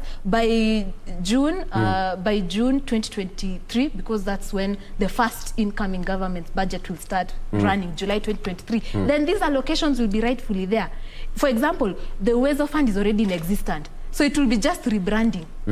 You know, and already there were the talks about, do we merge the Biashara Fund? You know, these are already things that have not yet, you know, loose ends that were not yet tied. And that's why our candidate said that the Big Four plan was interrupted. Okay. A lot was interrupted. Okay. So him being the deputy president, as he said, he understands what was the original vision between 2013 to 2022. And I'm sure he had already planned when they had said, again, promises can be broken. It was said kumi yake na kumia Ruto, which was 2022 to 2032. I'm sure he has understood how the Jubilee, if it still stayed the way it was, how it was supposed to proceed all the way up until 2032. So looking at where we are right now and the state of our economy, we have prioritized about the things that have short gain. Agriculture, it's a Ministry of Agriculture. There's no need of Parliament. Okay. You just need a cabinet you just need a cabinet secretary who knows what to do, knows the right executive orders and the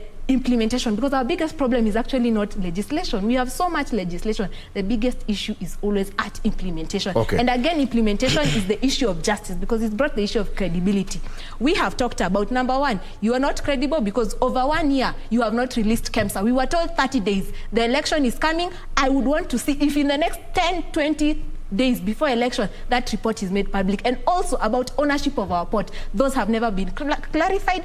It is unverifiable whether we still own it, the port, or not. So until those things are done, I believe Kenyans should know they are not credible. That is a fake promise. You're taking the heat. But again, you're taking the heat cold morning, about credibility and integrity, we must make independent our courts.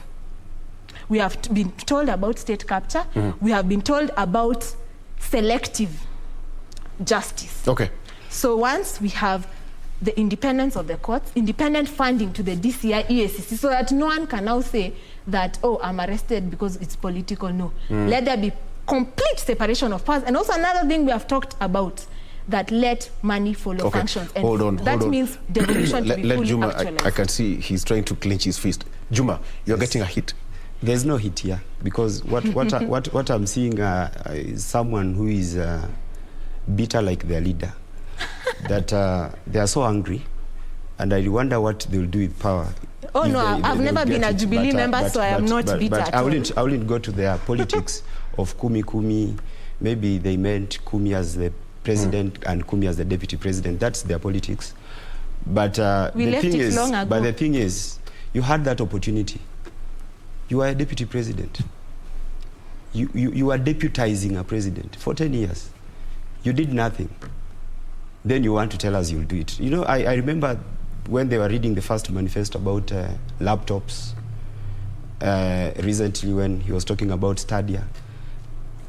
And immediately they took power. He began to campaign for presidency and left his job as a deputy president. Doing nothing, campaigns every day, rallies, just thumping. And now that time is over, we're being given promises again. You know, a manifesto is a promise, as we said. But again, we look at the ability and the willingness to deliver on that manifesto.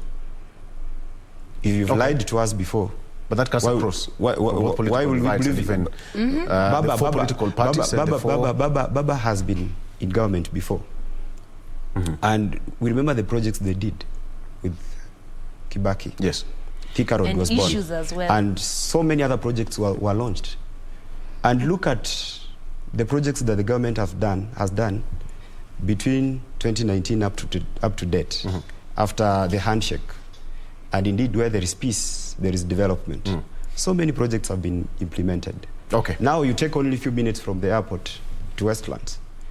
Dogogundu Road bypass in Mombasa has been completed. So many other roads have been done. If you compare what President Uhuru has been able to do during the second term and the first term, you will discover that he was actually wasted during the first term. And now he's exiting. And in our Azimio manifesto, Azimio la Wananchi, we take cognizant that sovereignty, the power belongs to the people. Okay. And whatever government that comes in, we only change the custodians, but power doesn't shift. Okay. And therefore, the projects that Jubilee has been doing, we'll have to realign our priorities and agenda with what they have been doing. Juma, allow me to align my priorities and agenda and take a break. The priority here is we take a break first of all, then we come back.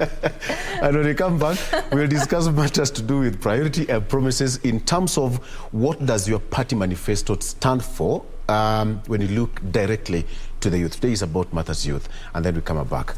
You know what? We have just started, and I'm afraid we are almost coming to an end. Let's take a break. We'll be coming back shortly. All right? With Mercy and Juma. Thank you.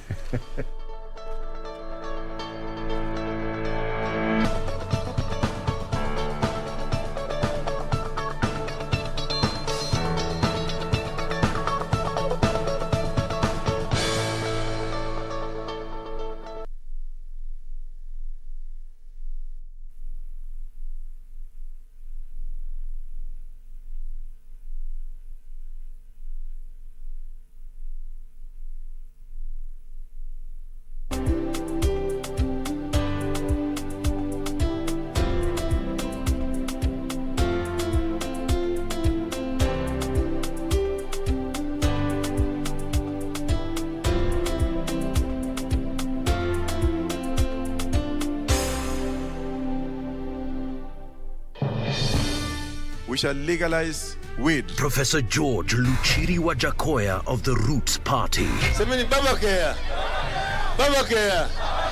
Raila Amolo Odinga of the Azimio la Umoja One Kenya Party. Unajua mimi sina pesa ya serikali ama ya kashfa. David Mwaure Wahiga of the Agano Party. And hakuna kura ya hasla mtaiba. William Samoei Ruto of the Kenya Kwanza Alliance.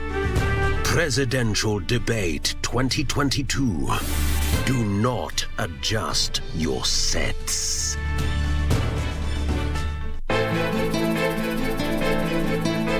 Mimi pia wewe hujamuona.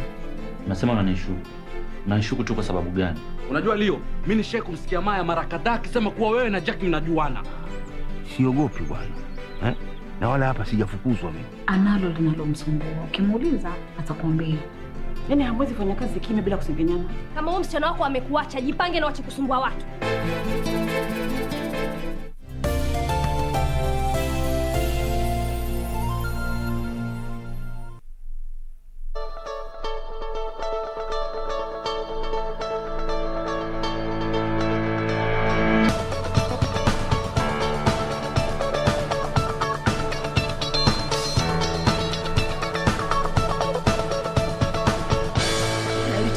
All the manifestos are talking about economy.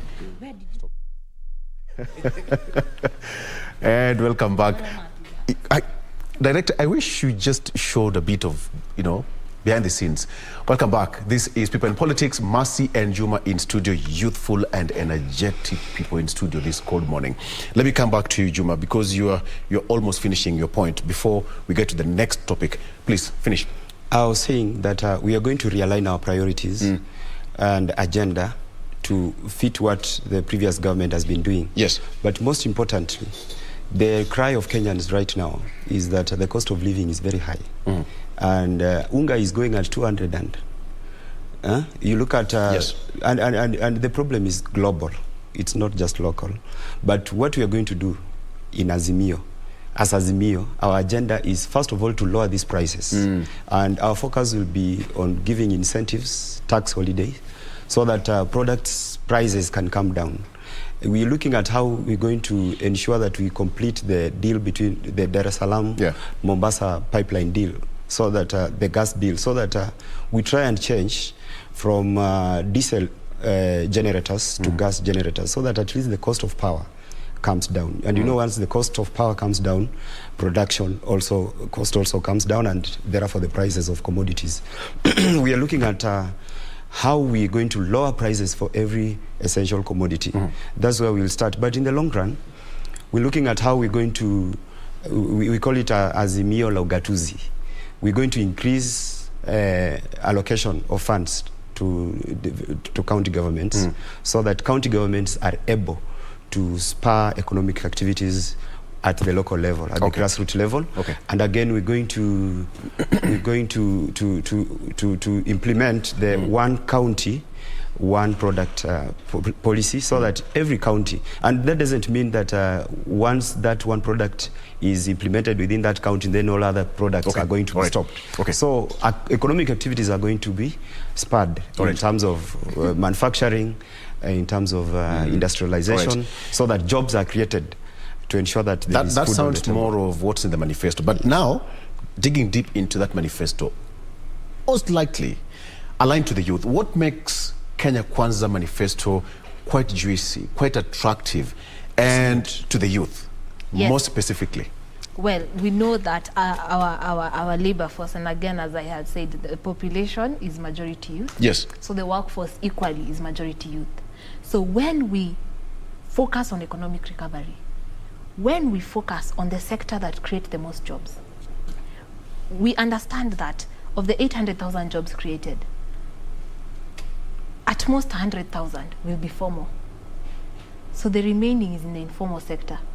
So the one that is very easy to expand is this informal sector. The one very easy to expand is if you boost the MMEs and SMEs that right now are struggling. So when we, number one, prioritize that hustler fund and bringing it to a level, because Uwezo Fund has had challenges at its constituency level, and that youth had to be in groups. So when you bring the hustler fund, and that it's, and as our party leader said, even at ward level, so and ensuring that it is as per demand, it can even be increased so as to meet the need. So ensuring funding, that there is good government support. Also this issue of, you know, ensuring that there is consolidation of licenses, so that you just pay at once and making it affordable. So you are expanding business, there's more job creation, and then you're also expanding the tax base. And when you expand the tax base, then you can also lower the rate of taxes, because right now there's a lot of strain because you're trying to meet a target from very few people. So why not increase the taxpayers rather than what they are trying to promote? Mercy, you were waking up at 2 a.m. and you're told, give me 3 scenarios from the manifesto of Kenya Kwanza that you will tell the youths at this particular point within 2 minutes that's quite attractive to the youth. One, the hustler fund for their businesses. Whether you are in the informal sector, the SMEs, MMEs, or the incorporated companies. Very good. You'll be able to access funding. Number 2, prioritization of agriculture, ensuring that it is revamped. This is the agriculture that has that has a direct GDP contribution of at minimum 25% and indirect contribution of 29%. Thirdly, so when you improve agriculture, you've improved the whole ecosystem of not just that sector that employs, you know, almost 60%, especially in the rural areas, which are most counties except 3 or 4 city counties. Then you will have touched youth and women and everyone in the whole country. Then third, we have also have a place in our manifesto for the service industry. Again, other than agriculture, what else can Kenya do? It is the service industry. That's where we have our professionals. That's where we have all the services, aviation, hospitality, tourism, entertainment, arts, sports. All those are covered in our manifesto. ICT is. Thank you so much. And Juma? When you look at Azimio manifesto. Azimio manifesto. Again, 2 a.m., you're waking up and say, give me 3 scenarios where youths are covered in Azimio la Umoja manifesto. In Azimio la Umoja manifesto, agriculture is there. Number 2, we have TVETs. We are going, in manufacturing sector, we are going to have TVETs partner with artisans, technicians, craftsmen, so that they are certified to increase their employability. And 3, we are going to devolve funds to the counties so that youth projects are taken care of. 4, we are going to do industrialization and manufacturing to create more jobs for them. You see, recently the Deputy President was alluding to 2 examples where he was talking about gun manufacturing and textile, the one for making clothes. But he was referring to projects that are being done by Azimio, because the gun one was being done by Jubilee government, and that means they've reduced the cost of importing those guns, and we are going to sell the guns outside the country so that we make more money to reinvest in other activities. He was talking about the cloth making, the one for Charity Ngilu. She's a member of Azimio. We are going to continue doing such so that more jobs are created for the youths of this country. Yeah. Okay, I'm told we are coming to an end, but let me just ask you a question. Are you friends, the 2 of you? In spite of political affiliations? Well, we are not enemies. Yeah, we are acquaintances because we haven't known each other long. Yes. But I think this time youth are indeed ambassadors of peace. And that brings me to my last question that I wanted to ask you, because only 27 days to go, and a majority of people who are always sent to the front line whenever there's chaos, you know, what have you, are the youth. What do you tell them? Youths must choose peace, because as much as you will be the ones called to violence, you can instead decide to be ambassadors of peace, and peace is necessary for economy. We already had the invisible enemy dubbed COVID, and then we've had global effects, etc. So we can't afford, I'll just say we can't afford war. All right. Juma, we hold 10 seconds. We hold the destiny of this nation in our hands as youths. We will either choose to throw it away in this election or to mold it. And that means that we have to be peaceful even as we campaign. Youths should not accept to be used by anyone for wrong reasons. Thank you.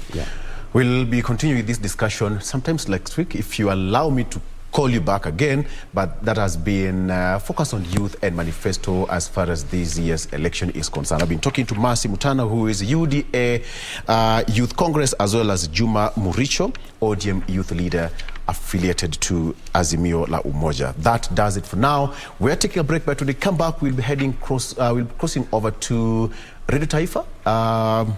That is where we have Rashid Mwamkondo and Mwajuma Chozi having that discussion with Honorable Dr. Alfred Mutua, who is also the party leader of Maendeleo Chap Chap. That is coming shortly after this break. Good morning.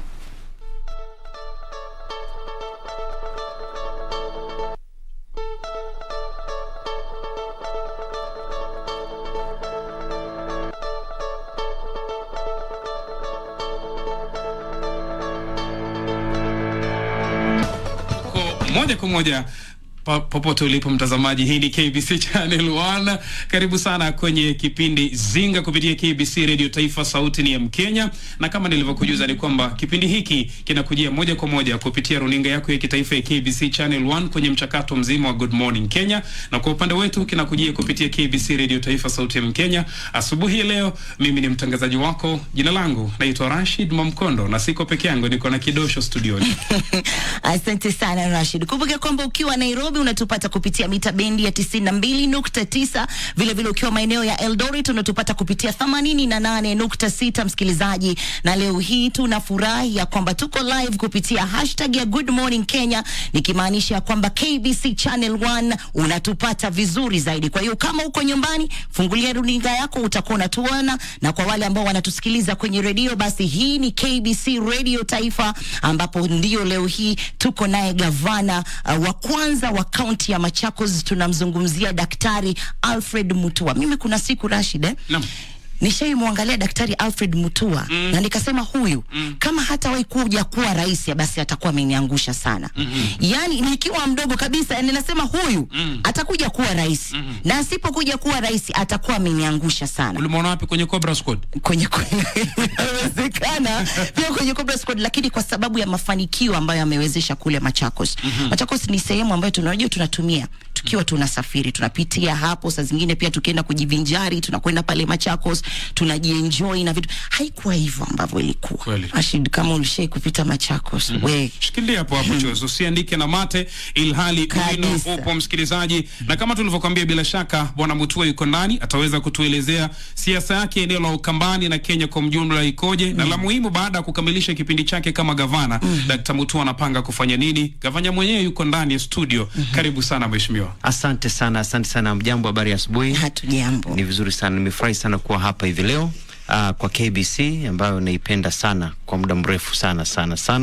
Nataka kuwasalimia wasikilizaji wote waliosikiliza katika nchi yetu ya Kenya, wala natuangalia pia kwa television, naambia habari ya asubuhi, salamu alaikum. Ni siku nzuri. Hapa Nairobi ni baridi tu. Naona hapa baridi, naona lazima tutume SMS kwa Mungu tumwambie aongeze heat kidogo. Baridi, kuna mvua kidogo ambayo inafurahisha, lakini Mwenyezi Mungu ni mwema. Unajua ukiamka kila asubuhi unapaswa kusema asante kwa Mwenyezi Mungu. Kuna wengi ambao kuamka leo asubuhi. Kwa hivyo namshukuru Mwenyezi Mungu kwamba ametupa uhai, tuko hapa ndio tuweze kuwahudumia wananchi. Sasa tuchape kazi. Na ukisema kuhusu kuchapa kazi, Daktari Mutua, labda tu swali langu la kwanza kabisa, awali ya yote, chini ya miaka 10 kama gavana wa gatuzi la kaunti ya Machakos, ni nini utasema umewafanyia wakazi wa eneo lile, ama unapoondoka ni nini unajivunia? Tumefanya mambo mengi katika eneo letu la Machakos. Unajua nilipoingia Machakos kilikuwa ni mahali ambapo hakuna mtu alikuwa anatembea, kama vile dada yetu amesema, watu walikuwa wanapita tu, lakini Machakos imebadilika. Lakini kazi ambayo ya muhimu sana mimi ambao nafikiri najivunia kabisa ni katika upande wa chakula. Unajua kabla niwe gavana Machakos, watu wa Machakos walikuwa wanapewa chakula kile inaitwa food relief. Ilikuwa kila wakati wa mvua wanapata njaa, kila wakati wa kiangazi wanapata njaa, wanapelekewa food relief. Saa zote tunaita kwa Ukambani mulio. Watu kupewa chakula ni aibu sana. Mimi nikafika nikajiuliza, ni kwa nini nchi kama Lebanon, nchi kama Israeli, nchi kama Jordan, nchi ambazo zinapata mvua chache kuliko Machakos, kwa nini hizo hazilishwi? Mbona hawapewi chakula? Mbona hawapewi food relief? Ni akili gani wanatumia ambao sisi hatutumii? Nikaangalia mfumo ambao ulikuwa umetumiwa kule na rais wa Malawi wa kuweza kuongezea mahali watu wamekuza. Kwa hivyo mimi nikanunua tractor 40 za kuweza kuwalimia watu. Nikanunua pia mbegu za bure nikapa wakulima, mpango wa kuku, nikaoa na zile greenhouses, nikafanya mambo katika hali ya ukulima. Nikachimba maji kwa sababu kuna pia shida ya maji, na ambatana na chakula pia. Nimechimba boreholes, visima 672. Nimechimba 672 na nimeweka solar ambazo zinatumika na watu wa Machakos. Nimechimba pia ponds na dams 690, 690, actually there 691 now.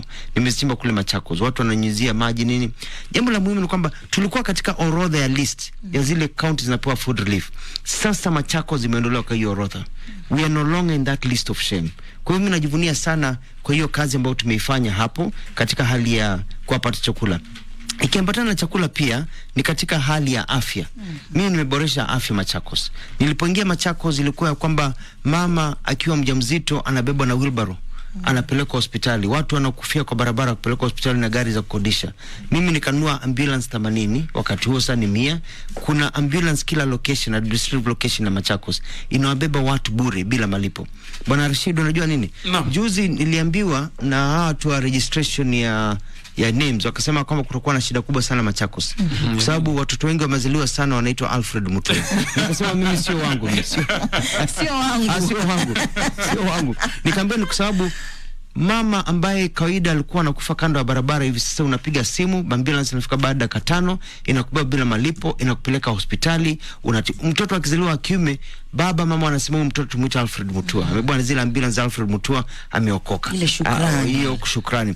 Kwa hivyo kusema kwamba watu tumebeba zaidi karibu 1,000,000 na hizo ambulances. Tunaokoa watu. Ajali za barabara zikitokea watu hufa sana kwa sababu ile emergency services, ile fast responders wanakuwa wamechelewa. Sasa sisi unakuwa ajali kitokea ambulance yetu popote Machakos inafika baada ya dakika 5, dakika 7. Ikifika baada ya dakika 10 nataka kujua ni kwa nini. Kwa sababu tunataka kuokoa maisha ya wananchi. Nimeandika wahudumu wa afya wengi kuliko kaunti zingine, nimeandika zaidi ya 1300 kutoka kaunti zote wanafanya Machakos. Nimeboresha hospitali za Machakos. Machakos County ndio county pekee iliyo na inaitwa cancer center, you know, ugonjwa wa saratani. Unajua imekuwa katika nchi yetu ya Kenya, imekuwa ni nchi ya matajiri wachache na maskini wengi. Ukipata ugonjwa wa saratani unachangiwa na ndugu zako, ama ukiwa tajiri unaenda India, unaenda sijui Japan, unaenda Afrika Kusini na Marekani, lakini unakuwa maskini unafanya nini? Unaaga dunia. Tunasema tulimpenda lakini Mungu alimpenda zaidi. Kwani Mungu anawapenda maskini zaidi kuliko matajiri? Sasa mimi nikaanzisha Machakos Cancer Center na Research Center. Hapo unaenda unafanywa biopsy, ukipatikana uko na saratani unaanza kutibiwa, unapewa chemotherapy, unaanza kutibiwa, na sasa tunataka kujenga radiotherapy, hiyo unatibiwa. Na unajua unalipa pesa ngapi? Unajua chemotherapy hizo ni expensive sana. 10, 12, 15 million shillings. Unajua ukiwa mkazi wa Machakos uko na cancer, saratani, unatibiwa pale katika Machakos Cancer Center. Unajua katika out of 20 million unalipa pesa ngapi? Ndururu. You pay nothing. It is 100% free. Mimi napeana universal healthcare katika Machakos. Kuonyeshana it is possible. Wakati tulianzisha ile universal healthcare katika when that pilot mimi nimesema from maternity to mortuary free of charge, because it is possible. We have money in this country. Unajua watu wengine wananiita mtu wa sinema kwa sababu anasikia hizi vitu, anafikiri hizi ni mtu wa sinema. Unajua ukiitwa mtu wa sinema ni vizuri sana kwa sababu watu wa sinema wamaliziki, wanatoka one movie wanaenda ingine, one movie wanaenda ingine. Kwa hiyo mimi napenda sana hiyo kwa sababu it is possible to serve wananchi with the money we have, ukiwa unajua unataka kufanya nini. Katika hali ya ekonomia nikajenga barabara, nilinunua mashine zangu za grading na za kujenga barabara, bulldozers. Mimi ndio nilikuwa gavana wa kwanza kujenga barabara za lami. Nilijenga 33 kilometers in 3 months about nearly 9-10 years ago. Watu wakasema hakuna barabara, hiyo barabara bado ipo leo. 3 months nikajenga nikitumia system ile niliona kule Dubai, niliona kule Australia mali nilisomea, niliona kule Marekani. So it is possible kuweza kuwasaidia wananchi tukiwa na viongozi ambao wanaelewa nini ambacho kinaendelea katika nchi yetu ya Kenya. Nataka kumrudishia dada yangu, asante sana. Umesema kwamba siku moja nitakuwa rais wa nchi yetu ya Kenya inshallah. Na mimi na aim siku moja nitakuwa rais wa nchi yetu ya Kenya. Wakati ukifika ndio niweze kuonyesha Wakenya kwamba kweli tunaweza pata uhuru wa haki katika nchi yetu. Kila mtu anajikanyaga nchi yetu kwa nguvu na raha kabisa. Kabla kusonga mbele kumpisha mwenzangu, swala la urais ulijitoa juzi na ulikuwa kwa mheshimiwa, lakini tuache hayo. Kuna msikilizaji hapa anauliza, unasema kwamba ukiingia pale watu walikuwa wanabebwa na wheelbarrow, si ndio mheshimiwa? Lakini saa hizi mgombeaji wako urais anaambia watu wabebe wheelbarrow. Ni sawa, lakini unajua wheelbarrow si ya kubeba wagonjwa. Wheelbarrow inapaswa kuwa ya kwenda kufanya kazi nyingine, ya kubeba simiti, kubeba mifuko ya simiti, kubeba bidhaa tofauti, liweze kujiendeleza kiuchumi, sio kubeba wagonjwa. Kwa hivyo tunasema kwamba ule mwananchi wa chini ambaye anataka ile wheelbarrow aweze kufanyia kazi nayo apate hiyo. Ule mwananchi wa juu ambaye anapata hali ya matatizo ya afya apate ambulance yake.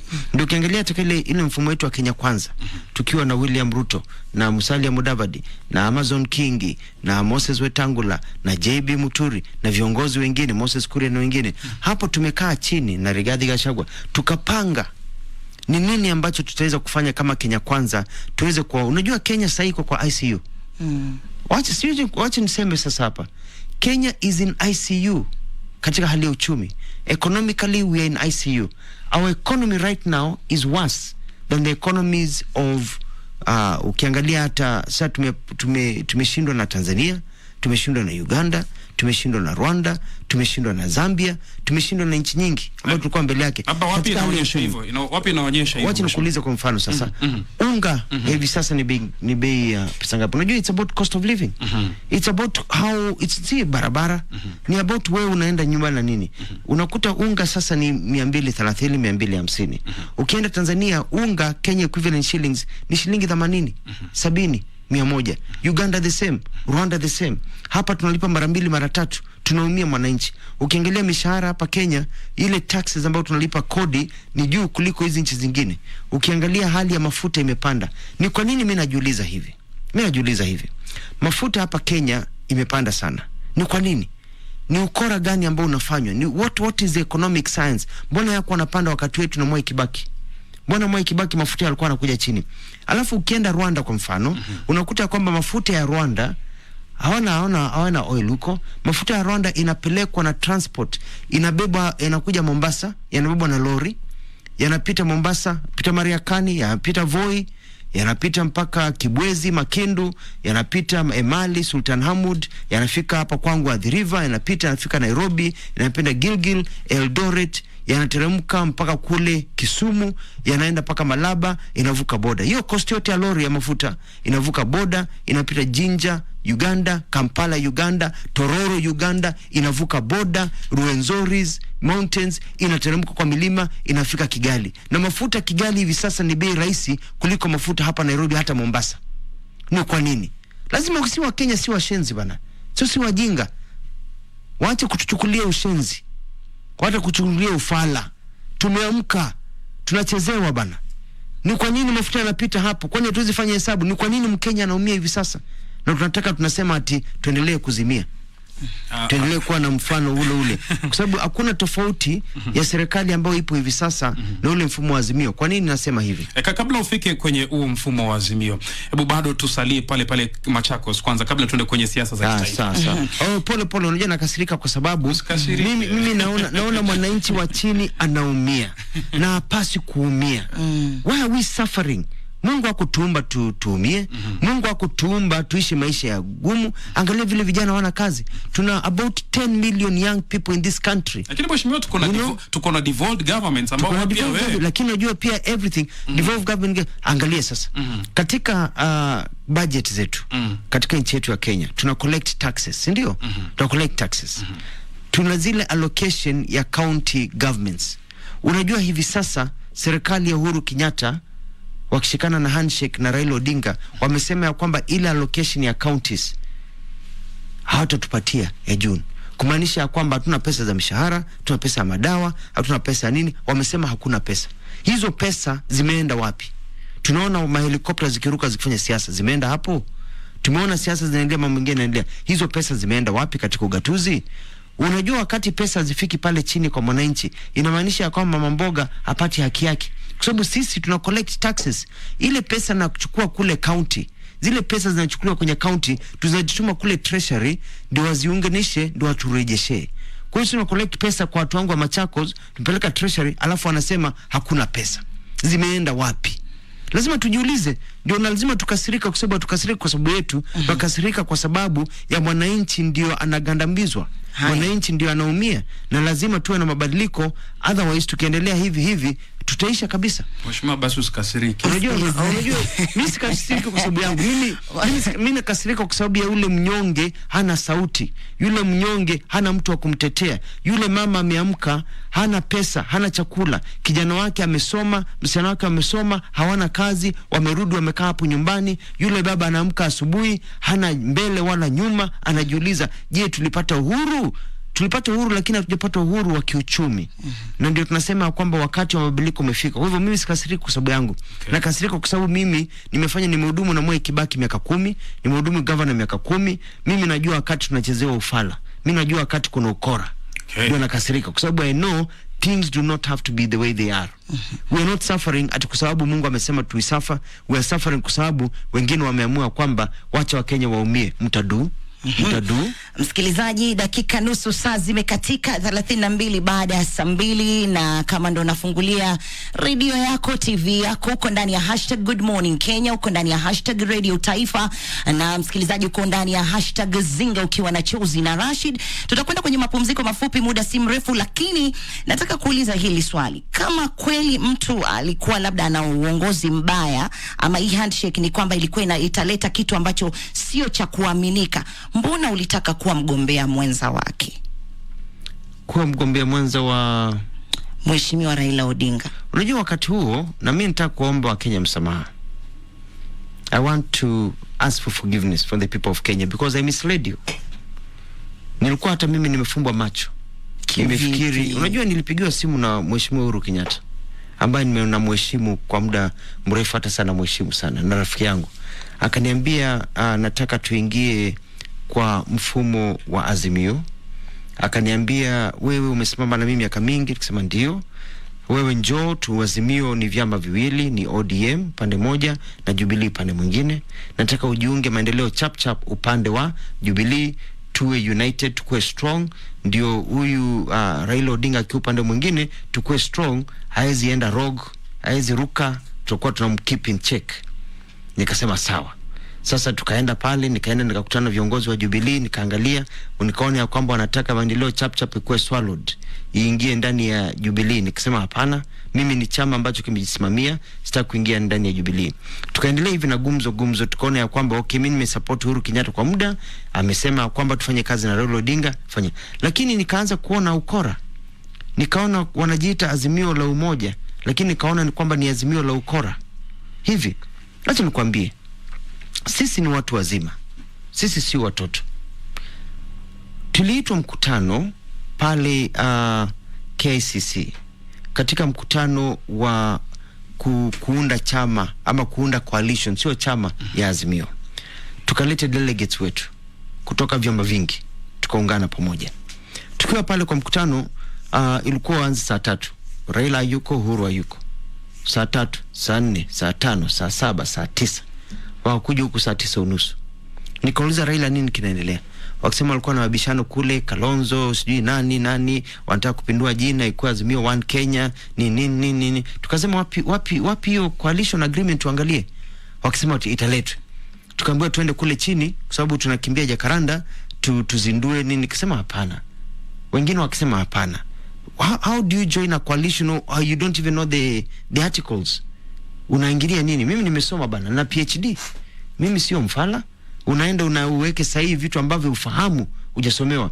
Lakini wakanihakikishia kwamba, na tukasema kwamba tukifika kule chini tutasomewa kama delegates. Unasomewa order number 1, order number 2. Sisi wote delegates tunasema all in favor aye, nay, tuchague, tukubaliane as a corporate. Nikasema sawa kabisa. Tulipoenda kule chini, akasimama kiongozi mheshimiwa Otiendo Molo, senior counsel, akasimama pale mbele, akachukua document, tukashia bas. Akasema order number 1, name of coalition, Azimio la Umoja. All in favor say aye, aye. Order number 2, presidential candidate proposer, tukasema Raila Odinga, mwingine Raila Odinga second, all in favor say aye, aye. Ningojea order number 3. Akasema I want to call Honorable Kanini Kega. Kanini Kega akachukua microphone. Akasema haya sasa twende tukaweke sahihi. Tuweke sahihi ya Jubilee, ODM, Maendeleo chap chap, Wiper, Muungano, tuweke sahihi. Nikauliza nini naendelea bana? Tunaweka sahihi, we don't know what you're saying. Nikaambiwa hapana. Mtu mmoja akaniambia don't worry, Kalonzo yuko na shida kidogo, tutaka kumfix. Ana shida kidogo, acha kwanza asign kwanza. My secretary general anaitwa Wakili Namumati. Alipoenda pale kusign, akanipigia simu, nikampigia, akaona message, nikampigia, akaniambia amepewa karatasi bila anything. There's no document. It is a piece of paper with nothing. Just a line imeandikwa Maendeleo chap chap. Hakuna document ndio tuweke sahihi. Mimi nikaanza kuona huu ni ukora. Lakini nikaona pengine they know what they are doing. Watatuita baada ya hapa tukae chini tuangalie document. Wapi? The next thing tunasikia kuna document imepelekwa, na ile signature tulieka imepelekwa kule kwa political parties office. Ati hiyo ndio sasa coalition agreement. Mimi sijaiona. Ndio tukaita press conference. Tuliita press conference, mimi na Profesa Kibwana na wengine walienda pale wakapata nafasi ya kuangalia document ambayo imepelekwa kule, wakiharakishwa ati sijui Uhuru Kenyatta, Raila amesema watu wasiangalie. What are they hiding? Umeona? Sasa walipoangalia hiyo document wakaona iko na zile vitu zinaitwa zoning, ya kwamba watazone area moja ikuwe ya chama fulani zoni. Sasa tukaita press conference. Following day nikapigiwa simu asubuhi mapema sana na Mheshimiwa Uhuru Kenyatta. Alikuwa anaenda sijui Isiolo au Northern area, Isiolo Marsabit huko. Akaniambia Raila Odinga will call you for a meeting. Mkae chini nyinyi small parties, msikizane, muangalie document. Haina vitu vyote. Nikasema sawa. Nilikuwa na mkutano KCC wakati huo wa chama changu cha Maendeleo chap chap, aspirants wangu walikuwa wamekuja. Tulikuwa na mkutano watu zaidi ya 1000. Wamekuja na supporters zao na nini. Sasa tunaongea. Mheshimiwa Raila Odinga akanipigia simu mara 3. Hata nikiwa hewani, I was live, I believe, on several TV stations. Nikaambia watu wangu nipigie simu na Mheshimiwa Raila Odinga, kwa heshima wache niende kwa mkutano. Mimi kwenda kwa mkutano ndio nilikuwa nimechelewa. lakini unajua kuna heshima pia. Mimi nikaenda kwa mkutano, nimekimbia sana. Nikiwa karibu Raila akanipigia, umefika wapi? Nikafika pale, nikakuta viongozi wengine wako hapo, nikakuta watu wa kamera, nikaambiwa tupige picha, tukakaa chini tukapiga picha. Tupopiga picha, kumaliza kupiga picha, basi Mheshimiwa Raila Odinga akaingia kwa gari yake, akaenda. Wengine kwa gari zao, akaenda. Nikampigia Raila nikamuuliza what is going on? Hakuna mtu ameniongelesha, watu wengine akaniambia no, don't worry, somebody will brief you. Kwa hiyo mheshimiwa, ndio tuokoe muda. Kwa kifupi ni nini kilifanyika? Nikaona ya kwamba ni azimio la ukora. Hapo nikavumilia tu. Nikavumilia. Sasa Mheshimiwa William Ruto akatumana. Akasema anataka kuniongelesha. Mimi nikakumbuka babu yangu marehemu James Mutua Maingi aliniambia usikatae wito, kataa kile umeitiwa. Never refuse ukiitwa na mtu. Wewe kataa kile umeitiwa. Nikaenda pale nikaongea na Mheshimiwa Ruto, nikakutana naye pale Nakumatt Junction, akaingia gari yangu, tukapiga round Nairobi usiku tukiongea. Akanieleza ni kwa nini, kamuuliza ni kwa nini, why did you fall out with Uhuru Kenyatta? Akanielezea. Nikamuuliza okay, what is going on here, what is there for the Kamba people? Akanielezea. Mimi nikaenda Mombasa. Kwa narudi Mombasa, Uhuru Kenyatta akanipigia simu, alikuwa amefahamu ati nimeongea na Ruto. Nikamuuliza what are we getting? What are we getting as a people of Ukambani? What are we getting as a people of Kenya? How are we being used? Because nimeanza kuona the way they are doing things. Nikamuuliza what are we getting? Wakaniambia hapana, wewe achana hayo maswali.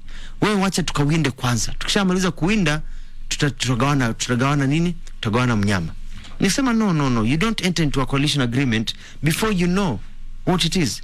Hapo William Ruto ananiambia maendeleo chap itapata asilimia ya serikali ya Kenya Kwanza. Maendeleo chap itapata position ya deputy chief minister. Maendeleo chap itapata PSs, ambassadors. Maendeleo chap itapata asilimia 20 ya hizi barabara. Nikamwambia Ruto, nataka hii list ya orodha. I want these dams. Nataka hizi barabara. Nataka hizi hizi factories. Kwa sababu mimi na mpango wa kuweka factories every sub county ndio wananchi waweze kupata kazi. Nikaniambia to attach list. Tukaenda through list ya maendeleo. Yale ya maendeleo chap ile manifesto yetu inataka ifanywe. Sasa tukasema kwa ajili ya maendeleo chap ama kwa eneo pana la Ukambani, kwa sababu nilienda kwa maendeleo chap pia na Ukambani. Yote mawili because they go hand in hand. Shikilia hapo mheshimiwa. Ukambani lazima nitetee watu wangu, lakini pia maendeleo chap we already had a manifesto. Sawa mheshimiwa. Nimekupata nukta yako. Sasa shikilia hapo. Mheshimiwa, umetuambia kwamba wewe ni msomi, huwezi kubebwa kiujinga. Tangu mwaka wa 2019 umekuwa ukimsupport Rais Uhuru Kenyatta. Umekuwa ukimsupport Raila Odinga kiasi cha kwamba paka ukaweza kuungana naye kwenye uchaguzi mdogo wa Kibra. Ni wewe Daktari Alfred Mutua ambaye kwenye vyombo vya habari ya vifichi na internet umekuwa ukimtukana na kumlaumu naibu Rais William Ruto. Umekuwa ukifanya kazi na hawa. Ndio ukatoka kule Azimio kwamba kule kuna wakora, lakini tunavyomaanisha ni kwamba Azimio One Coalition ni muungano ambao umesajiliwa na vyama vya kisiasa. Kenya Kwanza haijasajiliwa. Ni nini ambacho ulinyimwa Azimio Kenya Kwanza ungekipata? Unajua, acha nikwambie, Biblia, wasomi wa dini, kuna kitabu kinaitwa Matendo ya Mitume, Acts of the Apostles. Kuna jamaa mmoja alikuwa anaitwa Saulo. Saulo alikuwa kazi yake ni kuwagandamiza na kuua Wakristo, lakini alipata mwangaza, akaambiwa you are lost. Mahali ulikuwa unafikiri unafanya kazi hapo ndio pazuri, hapo ndio pabaya. Akaokoka, akapinduka, akaanza kumuunga mkono Yesu Kristo na wafuasi, na akakuwa big apostle, akazunguka kila mahali akieneza Ukristo. Mimi nilikuwa nimepotea kabisa. Ndio msamaha, nilikuwa nimepotea kwa sababu tulikuwa tumewa propaganda ya uongo. Nikakuta ya kwamba mahali ilikuwa tunaambiwa hizi vitu, tulikuwa tunaambiwa kumbe wakora ni hao wengine, kumbe mambo ni hao wengine. Kwa hivyo mimi ndio naomba msamaha kwa Kenya kwamba nilikuwa nawapoteza kwa sababu nilikuwa nafikiri kingine. Lakini kama vile Saulo alipookoka akawa Paulo, ndio mimi nikakuta ya kwamba tulikuwa tumepotea. Nikakuta ya kwamba where this country is today inataka mageuzo ya kiuchumi. Hawa jamaa marafiki wangu, rais nampa heshima, Uhuru Kenyatta, babake alikuwa rais wa nchi yetu ya Kenya, ni sawa. Raila Odinga babake alikuwa deputy president wa nchi ya Kenya. Ndio nasikia wanasema hata they'll ban mitumba. Hawajaiva mitumba. Nikakuta ya kwamba nilipochunguza, these are my friends, but they are not grounded on reality. They are not grounded on what is really going on the ground. Hawajasikia huu uchungu. Mimi nimelala njaa. Mimi shule ilikatika nikiwa form 2. Nikaanza kufanya mijengo, kuchotea watu maji, nikaacha kwenda shule. Nikalipiwa school fees na mzee anaitwa mzee Hezron Waithaka kule Ruta Baptist Church. Ndio nikafika mpaka form 6 akinilipia school fees. Nikiishi nyumba ambao bila simiti, nitumia choo ya nje. I have suffered, I know poverty. Nikaona ya kwamba mimi naelewa kile kinamfinya mwananchi wa chini. Nikaona I am in the wrong team. I'm in a team really that does not feel the pain. Hawaelewi. Nikiangalia concept zao za economics, nikiangalia mambo yao ni ile ya kusustain the status quo. Nikaona mimi nimeishi Marekani, nilipata scholarship, nimeishi Dubai, nimeishi Australia, nimetembea, nimekuwa msemaji wa serikali. Nikaona ya kwamba we are being shortchanged. Nikasema let me go to a place where sio juu yangu mimi mwenyewe, where others, mimi niliomoka wakisema hivyo. I was lucky. I came out of it. But what about the millions of young Kenyans in this country who are living in despair? What about these people who are waking up in the morning, unafanya kazi unapata shilingi 50, na huku unasikia shilingi bilioni 2 zinapotea kila siku, unasikia sijui nini, mipango mikubwa huko. I said, wacha mimi nirudi nyumbani nitetee watu wangu. So me, what I did is I said, let me come back home and take care of my people. Sababu nilikuwa nimepotea hata mimi. Kwa hiyo umefutwa machozi mheshimiwa. Na lakini siku zote wanakuambia kwamba mkono mtupu haulambwi. Na vile vile mafahali wawili hawakai zizi moja. Uhusiano wako na Johnson Muthama uko vipi? Mimi sina shida. Johnson Muthama ni kama babangu. Ni mzee babangu. Siasa zake ni za kitambo, siasa zangu ni za kisasa. Kwa hivyo nampa heshima, mimi siongee juu yake na mimi sina shida naye.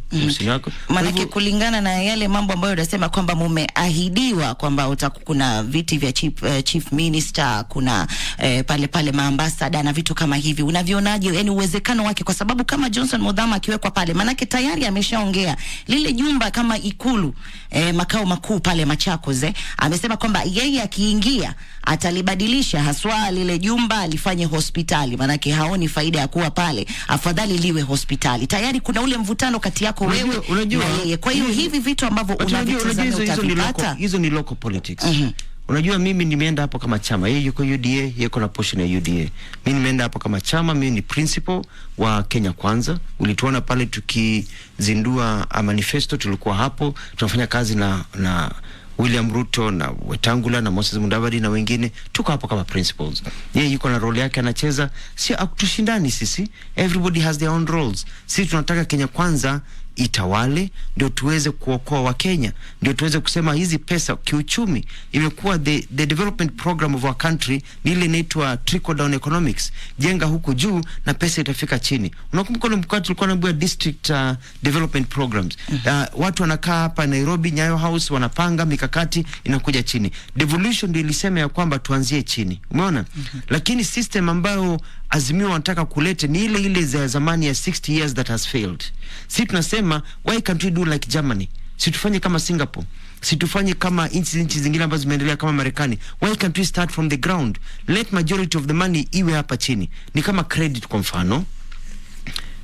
Wewe ni dada, una biashara zako, unataka kupata credit. Inakuwa ni ngumu sana kupata fedha ndio ufanye biashara. Sisi tunasema tuwe na 50 billion shillings ya serikali, ambapo wewe kijana unataka kununua bodaboda, wewe mama unataka kuwa na mama mboga ufanye kazi yako, wewe unataka kuendeleza supermarket yako, wewe unataka kuanzisha duka lako, wewe kijana, wewe mama, ukienda pale unapewa hizo pesa. Unapozikopa utarudisha zile pesa ulikopa bila kuongeza ndururu, bila kuwa na Shylocks na brokers. Tukasema kama wewe ni mkulima, tunakupa ile inaitwa GNR, GMR, wanaita ni kama minimum pesa. Kama wewe ni mkuzaji wa kitunguu ama mkuzaji wa nyanya, tunakwambia kwamba kwa sababu we look at the market forces, ya kwamba ukipanda na uuze utapata hizi fedha. Kama ni kahawa, kama umepanda kahawa utapata hizi fedha, so that you get back your input. Tuna subsidize. Unajua kuna shida hivi sasa ya chakula ni kwa sababu tulikuwa na mpango. Ukisikia William Ruto anasema kwamba katika Big Four walikuwa na mpango wa subsidy ya fertilizer. You have to subsidize fertilizer. Every country subsidizes fertilizer. Ikianzia na Marekani. Every country subsidizes fertilizer. Kenya wakaondoa wakati wa handshake, wakakopa wakaondoa subsidy ya fertilizer. Ndio sasa unaona vitu vimepanda. That is why food is more expensive in Kenya today than Tanzania. The Tanzanian economy is smaller than Kenyan economy, but there are people there. Yeah, the people there are kujanyesha Tanzania. Vile kujanyesha Kenya, kujanyesha Tanzania bana. Msiambiwe ni mvua. Vile kuna shida ya oil Ukraine, kuna shida pia Tanzania, lakini kwa nini mafuta ni cheaper Tanzania kuliko Kenya? Marekani pia kuna ile tatizo. Kuna tatizo lakini hazijapanda zikafikia kiwango ambacho sisi Kenya kimefikia. Mheshimiwa, tukubali. Alafu unajua kama binadamu. Kidogo. Alafu Tanzania ukiangalia Marekani pia kuna zile wanaita cushioning. Kuna ile unemployment benefits. Kuna welfare system. Kuna subsidy ya agriculture. Ukienda America, niliishi Marekani miaka 7. Food cannot be, hata wakisema economic forces, food is not allowed to pass a certain range. Lakini wanashindwa kulipa serikali ina intervene. But food in the US is cheaper. Unaangalia food, the cost of food in America is about 1/3 cost ya food Kenya. They take care of their people. Wacha nikwambie bana, chakula ni muhimu. Wacha hata vitu vingine. Sawa mheshimiwa, lakini lazima tukubaliane na fact moja kote ulimwenguni mheshimiwa Mutua, kwamba gharama ya maisha imepanda juu. Hivi tunavyozungumza ni kwamba watu 8 wamekamatwa nchini Uganda kwa kuweza kuandamana kwa sababu ya hali ya maisha iko juu. Hivi tunavyozungumza Nigeria ni taifa la pili linalozalisha mafuta kwa wingi, na mafuta yako ghali kule na kuna mgomo. Kwa hiyo mheshimiwa, tukubali kwamba nyinyi pia kama viongozi mna dori ya kucheza, lakini tuliache hilo kwa sababu ya muda.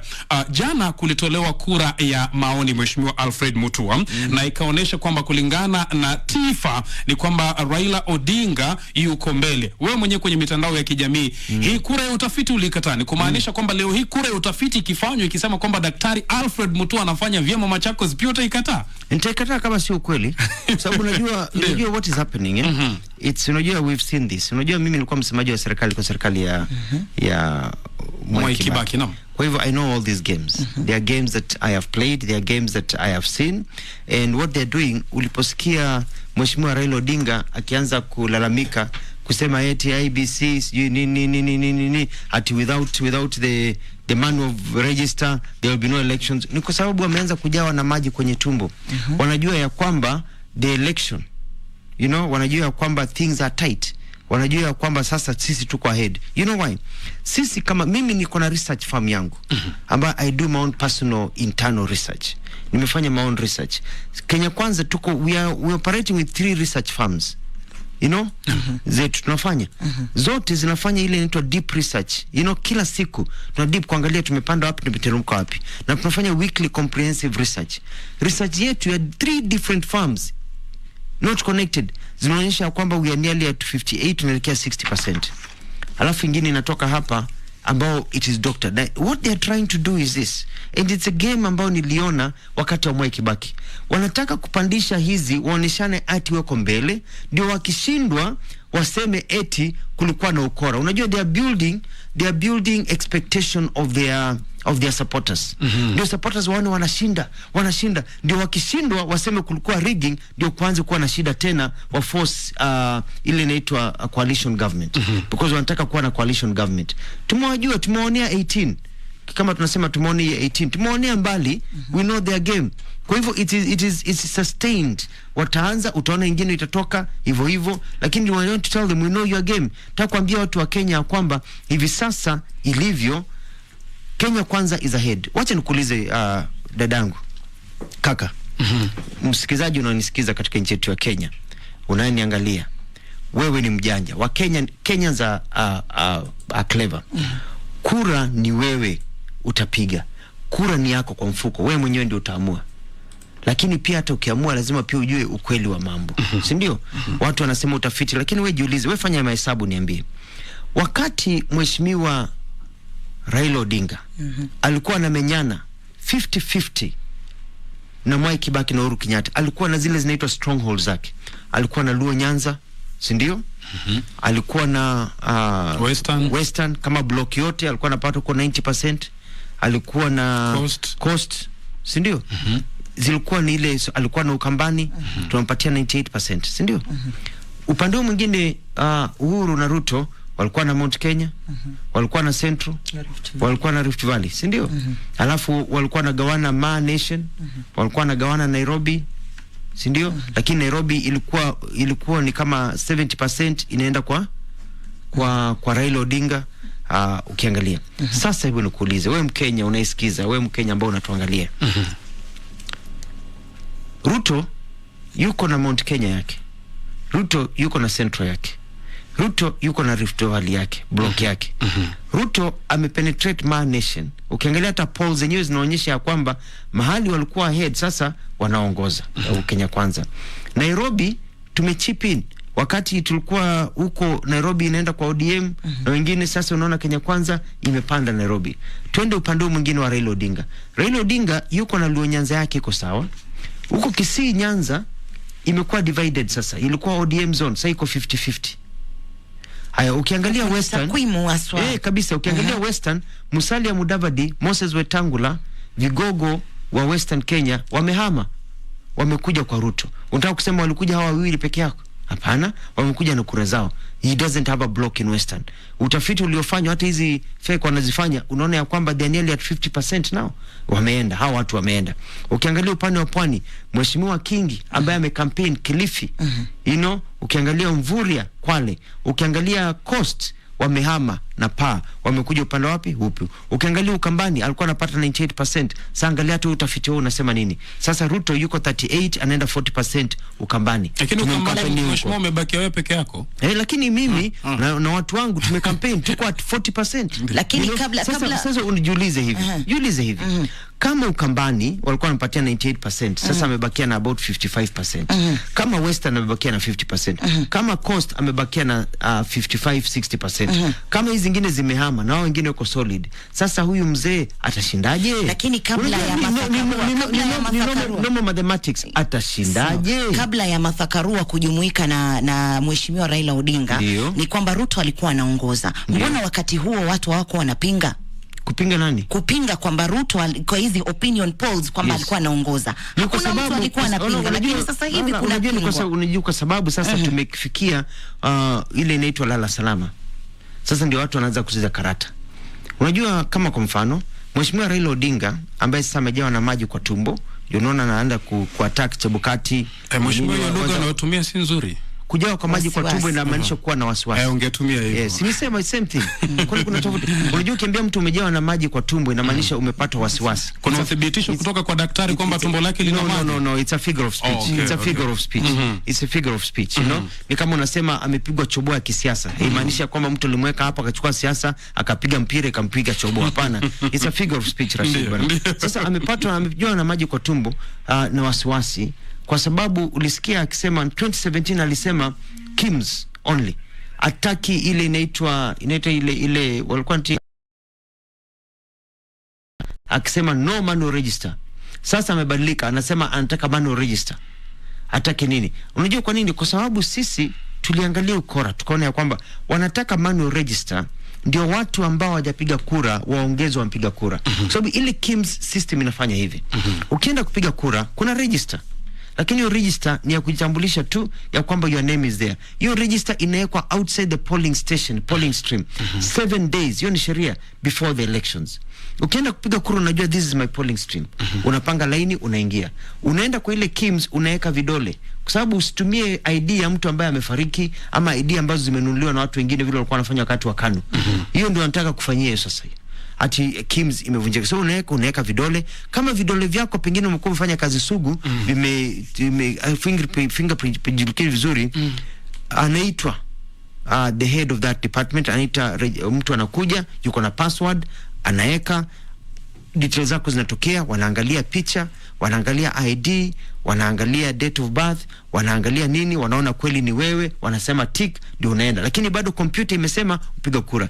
That way, kama computer inasema ya kwamba katika hiki kituo cha KBC wamepiga kura watu 620. Ile ballot box wakati wa kuhesabu haipaswi kuwa na more than 620 slips of paper. Umeona? Lakini ukianza kutumia manual register una cancel like this, unasema waliongezeka wengine, you can staff boxes. Hiyo ndio Azimio anataka kufanya, ku staff boxes in strongholds. Wewe una campaign watu na strong boxes. Sasa sisi tunasema ya kwamba sisi tunasema wacha IBC itumie teknolojia. Na sisi tunasema hata sisi kama Kenya Kwanza would be very happy tungekuwa allowed, Wakenya wakuwa allowed tuwe na kamera katika every polling station. Ndio mwananchi anapopiga kura inaonekana, wakati kura inahesabiwa tunaona, wakati kura inatangazwa tunaona, kila mtu ahesabu, because we are not afraid. Lakini hao hawataki mambo kama hayo. Kwa nini? Kwa sababu ni katika ile harakati ya ukora. Kwa nini? Kwa sababu wanajua kwamba William Ruto na Kenya Kwanza weko mbele wanaongoza. Asante, tuna dakika 5 mheshimiwa tuweze kumaliza kipindi. Imeenda upesi sana. Hata tujaongea sera bana. Hatuongea sera, mtu siasa. Na mtazamaji, basi kama unavyoendelea kutizama runinga ya KBC Channel 1, kipindi hewani ni Zinga. Good morning Kenya, # Zinga, na vile pia Kenya Decide. Ndani ya studio tuko naye mwenyekiti wa chama cha maendeleo Chapchap, na vile pia gavana wa pili na wa kwanza wa gatuzi la Machakos, mheshimiwa Daktari Alfred Mutua yuko ndani. Wajua kwa sababu anazungumza yeye pia ni mwanahabari. Na kuna maswali hapa, nitayasoma mawili matatu alafu nishikie simu mbili, na tafadhali ukiingia hewani kuwa mchache. Kuna mmoja hapa anaitwa Hawa Hamisi. Anasema kwamba Daktari Mutua waache uongo. Ambulance tuna rafiki yetu yalipa 1000 kila trip, anampeleka mamake hospitali. Ambulance ni bure wapi? Okay. Kuna mwingine hapa anasema katika ujumbe wake, Mutua toboa, sisi tunaelewa na hayo yote, but tunafanyaje? Kura yangu ni muamuzi wangu. Okay. Mwingine hapa anasema Nicholas Kathai Mbidhi, madaktari Machakos wamegoma, mbona asishughulikie? Machakos hakuna dawa. Vicky Tida anasema Alfred Mutua ni mchapakazi lakini amejiunga na wakora. Ruto amekuwa serikalini kwa miaka 10 hivi, he has done nothing, so heri angejisimamia, but now we are worried about losing hope in Alfred Mutua. Radio Taifa, hello. Hatujambo. Lucas, twende moja kwa moja kwenye swali. Mimi ndugu yangu, siku moja nilipita hii barabara nikapita Machakos mpaka nauliza huku ni Machakos ama ni Nairobi, kwa sababu watu waache wifu. Huko kumetengenezwa ndugu yangu. Kwa hiyo wale wanaosema mtu hajafanya kazi, wale ni kuharibu tu, mwenye wifu ajinyonge. Asante. Radio Taifa, hello Zinga. Hello Radio Taifa. Rashid. Yes sir. Ndio Mito huyo. Karibu sana Omito. Ndio niuliza Alfred Mutua. Naam, ndio. Swali tu moja. Ataweza kuafford kuleta kura kutoka Kabani? Kama anaweza kuleta hata 20% Rashid Mamkondo, nitampa shamba yangu. Asante. Radio Taifa Zinga, hello. Hello. Yes sir. Naongea na Maduni wa Kariabangi. Muulize gavana swali. Sasa mimi swali langu ni kwamba Mheshimiwa Alfred Mutua, nimesikia kwamba mwaka huu hawani gavana. Hello. Uliza swali. Sasa kwa kuwa mwaka huu hawani gavana, anatarajia sasa uongozi upi sasa katika uchaguzi huu unaofanyika huu? Asante. Simu ya mwisho. Radio Taifa Zinga, muulize gavana swali. Radio Taifa vipi hapo studio? Mzuri sana. Daktari Henry Jabutochoki. Karibu. Asante. Jina ni? Kama kweli kusema leo mheshimiwa, habari? Mzuri sana. Jina lako ni nani? Naitwa Henry Jabutochoki kutoka Kisii. Okay. Sasa umesema ati Kisii we are divided, but we are not divided. Okay. Haya mheshimiwa, tuna dakika 3 kuweza kujibu haya maswali. Ajamba Hawa Hamisi, nataka aniambie wakati mama anabebwa na ambulance analipishwa pesa, huu ni ukoro unafanywa na madereva. But ambulance services are free of charge in Machakos County. Kwa hivyo watu wengine they take advantage. Kuna ukora sana katika nchi yetu ya Kenya. So that is very unfortunate. Lakini ongea na watu Machakos atakwambia ambulances are 100% free. Nasema kweli kura ni yako. Mwananchi unapiga kura kabisa. Wengine wanasema daktari wamegoma. Madaktari walikuwa wamegoma, si kugoma, walikuwa wanaandamana kwa sababu wanataka mambo ya promotion. That is normal kila mahali. More promotion. Madawa. Shida ya madawa ni nini? Hakuna county hivi sasa ina madawa. Kwa sababu wale KEMSA, COVID billionaires, zile pesa za kupatiana za kununua madawa zilikulwa na wale COVID billionaires. Hivi sasa KEMSA is basically broke. Hawana madawa. They are not able to buy medicine. Si tunaweka order kwa KEMSA kwa sababu sheria inasema we can only purchase from KEMSA. Tunaweka order kwa KEMSA, KEMSA haina madawa. We are suffering. Na sheria inasema tuwezi chukua badala kwa mahali pengine. Ndio nataka hiyo sheria tubadilishe. Kwa sababu unakuta madaktari Machakos tuna pesa, lakini we don't have medicine. Why? Because KEMSA is broke. Why? Zile pesa za kununua madawa zilikuwa na COVID billionaires. Wale COVID billionaires wako wapi? Uhuru alisema watachunguzwa, kumenyamazika. Kwa sababu ni watu ambao tunajua ni wale watu wako ndani ya Azimio. Jamaa mwingine anasema ati 10 years done nothing. Huyo amepotea kabisa huyo. Lucas, asante sana kwa sababu mimi naambia watu wacheni kusikiza porojo ati mtu hajafanya. I won the trophy as the best governor, not in Kenya but in Africa. Nikaenda mpaka Lagos nikatunukiwa, competing with South Africans, with Nigerians, with people from Egypt na wengine, because of the work that we have done.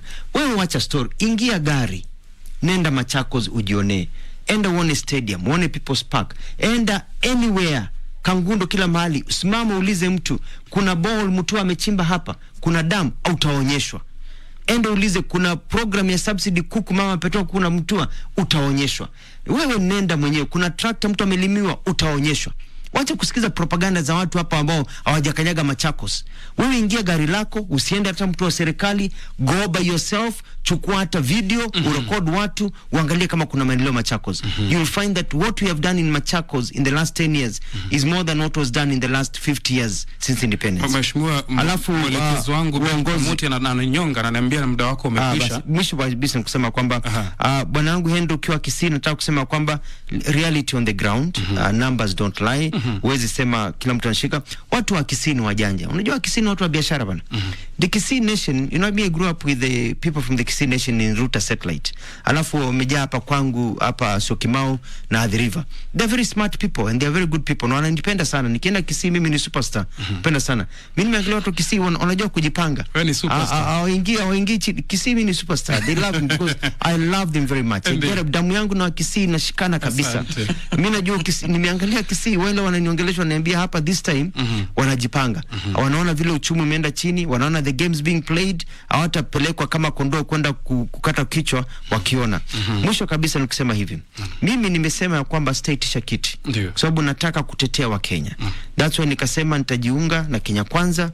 I fight for the freedom of our people. It is not about mutua and positions. It is about what our people want to get. I want to tell our people ya kwamba freedom is coming. Freedom is coming. Usife moyo, usikwe na shaka. Kenya Kwanza itaweza kuokoa na bottom up, pesa ikuje chini so that we can be other countries. We don't have to suffer. Hii ni kitu inapita. Inshallah kwa Mwenyezi Mungu. Kwa hivyo nakuomba kura yako, umpigie William Ruto kura. Ukimpigia William Ruto ni wewe umejipigia kura na watoto wako ndio maisha yetu mbele. Asante na Mola wabariki. Asante msikilizaji, mtazamaji, basi kufikia hapo hatuna budi kuikata mikatale. Naona waelekezi wangu upande wa pili wanataka kuninyonga, wananiambia saa 3 kamili imefika, tunafaa tupate taarifa ya habari. Namuona John Angare amenishikia panga hapa ndani ya studio. Ben Kamuti anataka kunitoa tai yangu. Onditi naye anataka kunivua koti langu. Msikilizaji, basi mtazamaji, hatuna la ziada. Kufikia hapo ndipo tunapotamatisha kipindi hiki. Tumekuwa naye studioni Daktari Alfred Mutua, gavana wa jimbo la Machakos, ambapo tumezungumza naye mengi. Tumekuwa watangazaji wako, mimi naitwa Rashid Mumkondo. Niite Mwajuma Chozi. Asante daktari. Asante sana Mwajuma, asante sana Rashid, muuliza maswali mazuri, na asante sana kwa wasikilizaji ambao mtusikiza, na asante sana zaidi kwa Mwenyezi Mungu kwa kutupa uhai na uwezo wa kuongea hivi sasa. Mola awabariki. The next movie Mwajuma asikose. Kabisa, kwa hapo. Nataka kuniombee baada ya William Ruto kumaliza kazi yake, mimi basi nitaomba kiti cha urais wa nchi yetu ya Kenya kuweza kusonga mbele. The dream is still alive. The dream is still alive. Asante. 88.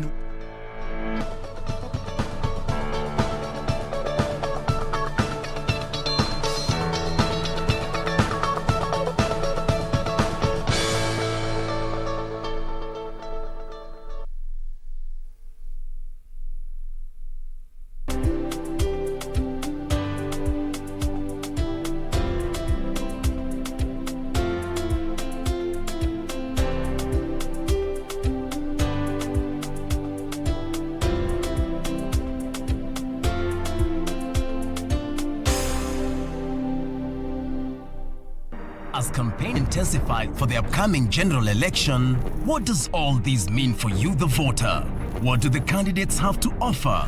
How prepared are agencies charged with the election process? Join John Kuria and Safina Chieng on Kenya Decides. This and every Tuesday from 10 p.m. on KBC Channel 1 as we unpack elections 2022 with a panel of various stakeholders. Make informed electoral decisions. You promise you won't tell anyone that my aunt is Echo from Skywall? I won't. Genova, can you take me with you? Aren't you afraid that when you come back, I'll already be old? Huh? That looks like a couple of good specimens. Right. Let's capture them for our chief. Let's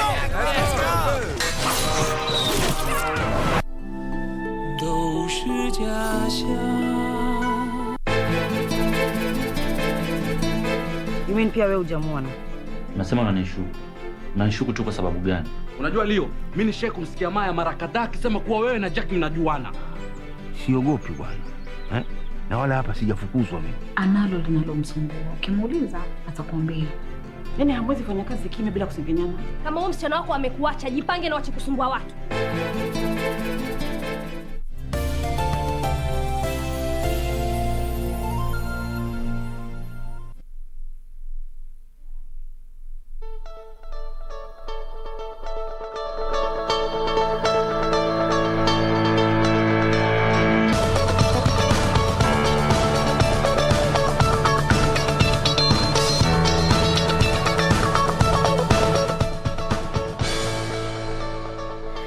Exactly 10 minutes past the top of the hour. We continue pace with the day's conversations. Time for our health segment.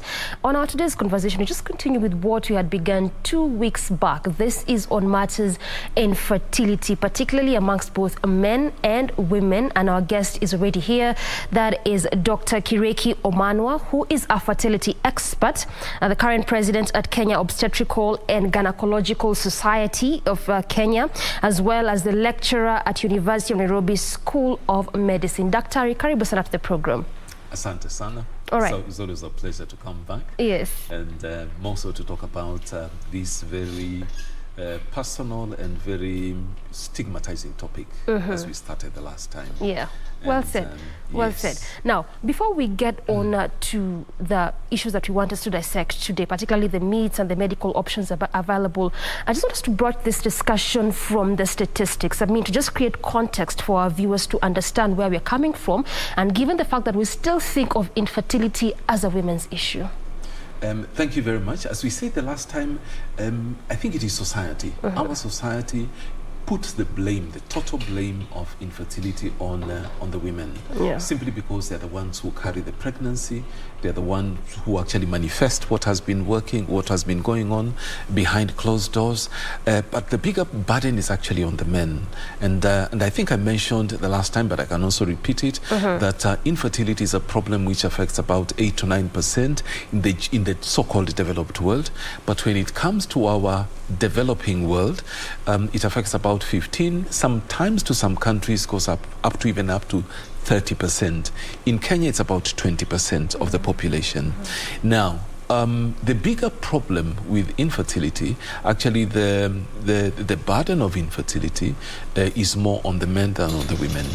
And it affects, when you talk about now, when these couples come and see us, we see about 40% of the problems are with the men, about 35 are with the women, about 10-15 are both the couple, and then a small percentage is now when we put it in a basket which is called unknown, and that is where we are.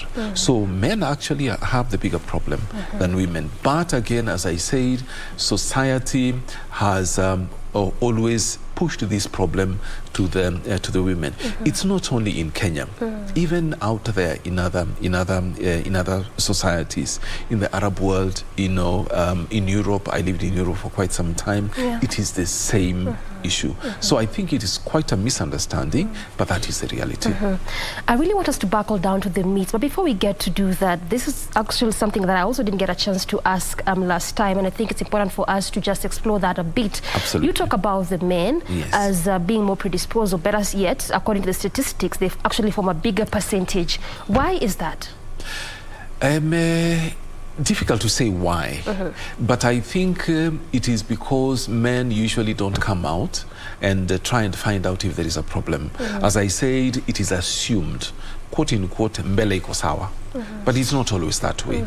So with that assumption, and I've had cases whereby, you know, patients have come to me, couples have come to me.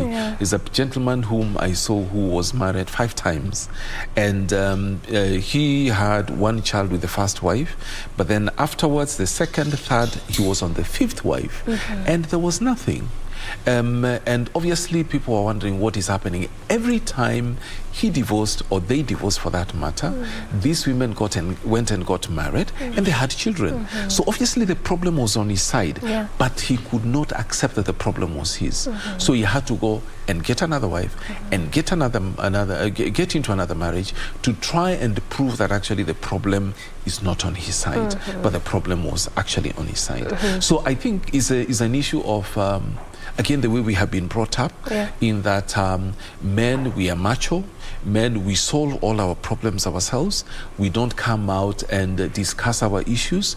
We can discuss the big issues, you know, what is happening in the world, the war in Ukraine, and so on. But when it comes to smaller issues, quote unquote, about my health, what is happening to me, I'm not able, for example, to have an erection, I'm not able to impregnate my wife, you know, and so on. Those are very, very personal issues. It's a no-go area. And I think that is why we have such a slightly higher percentage, because if you don't come out and find out what the problem is, it will take you a very long time for you to actually accept that there is a problem and start looking for it. That is what I think is the issue. Well said. I mean, it could look like smaller issues, but they, at the end of the day, have a very big impact. A lot of repercussions downstream, in your family and in society at large. So speak out. Leave what the society is saying. Could be difficult, but mwisho wa siku ongea. Ongea kabisa. Fungua roho. Fungua roho, ongea. Yeah. All right, now let's come to the meat. I mean, there's really a lot surrounding the issues of infertility. And there's this one example I was just trying to give, the case in point. This is a young girl, began her period, say around 13, 14, which is actually the correct age, so to speak. Absolutely. And you've been actually having this consistently. You know, for you, there's no climate, no weather that affects you.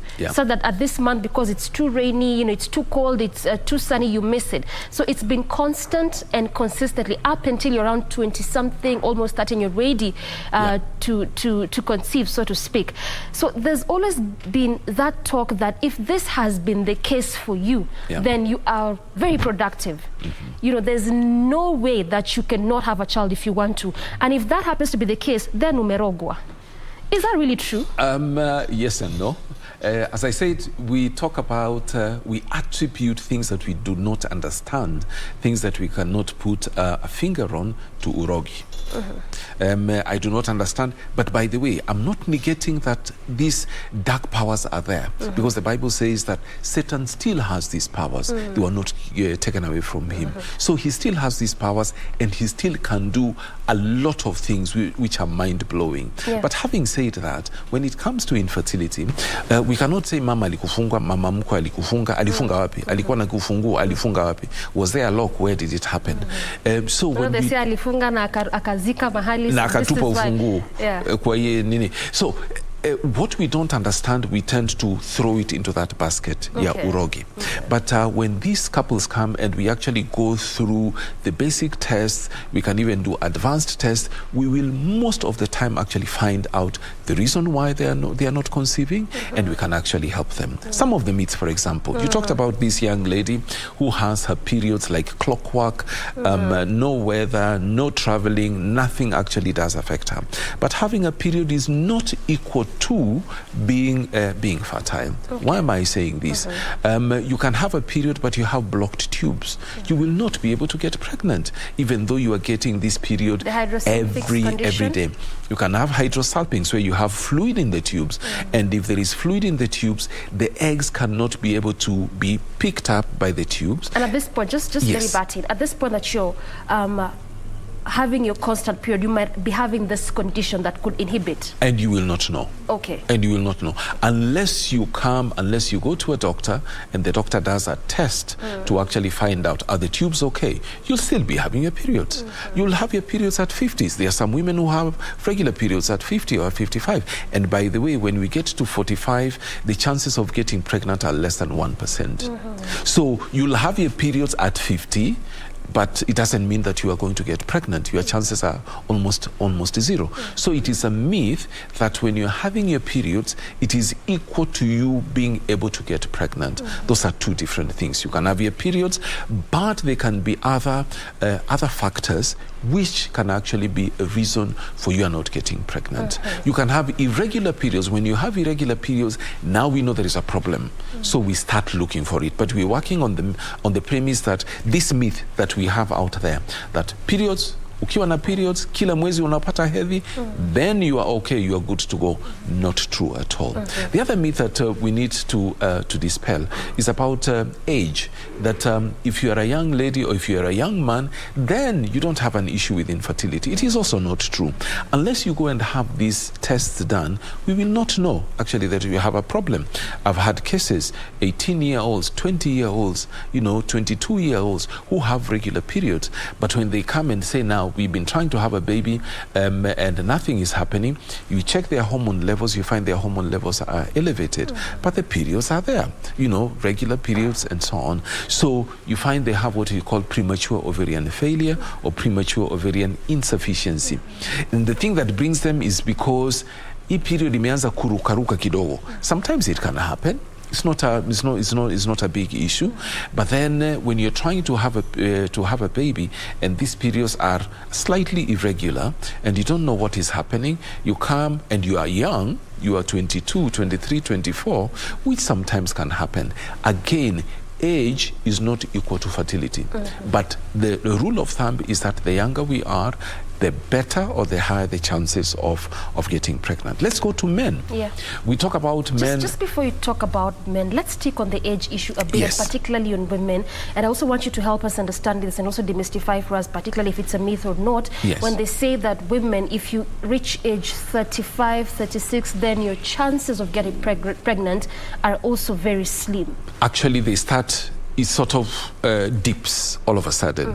Why? Simply because, remember, you mentioned right at the beginning that your periods, you start having your periods around 13, 14, 15, which is absolutely normal. Remember, ladies come with, I can put quote in quote, they're self-contained. Self-contained in the sense that the number of eggs that they are going to use throughout their reproductive period are actually, they are born with them. So every month that a lady has a period, she loses a certain number of eggs. It has been estimated that anywhere between 500 and 800 eggs. It may look like a huge number. That is just in a single month? Every month. But men lose more. Men lose millions, hundreds, sometimes hundreds of millions of sperm in one ejaculation. But we'll come to that in a minute. Yes. So with that, so you start having your periods around 13, 14, 15. Every month, let's work with the 500. So every month, 500 eggs are lost. By the time you get to 35, 36, you'll have had your periods for 22, 23 years, maybe 24 years. So multiply 500 times 12 for a year, and then times 23. So you find that you have lost a large number of eggs by the time now you get to 35, 36. So what we call the ovarian reserve has actually reduced drastically. So that is why now it starts becoming a problem. If the number of eggs that are remaining is low, the quality also becomes poorer. Again, age also is a factor. Why? Because the older we become, the older our genetic material. Chances are, for example, if you look at a young lady who is in the 20s, the chances of this young lady having a baby or even delivering a baby with chromosomal issues like Down syndrome. I think we know about what Down syndrome, where you have a baby who has, some eyes which look a little bit, not the way they're supposed supposed to be, and so on. They have issues with IQ and so on and so forth. So the chances of a young lady in the 20s having a baby with Down syndrome is about 1 in 20,000. But when you get to 40, 45, it's about 1 in 10, 1 in 15.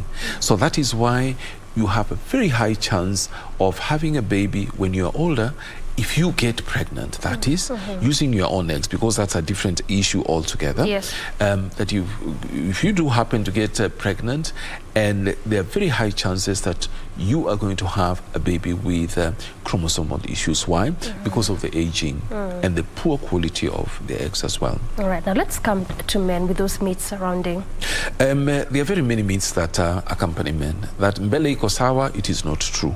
Kwamba the fact that you have an erection, it means that you're okay. You're not okay.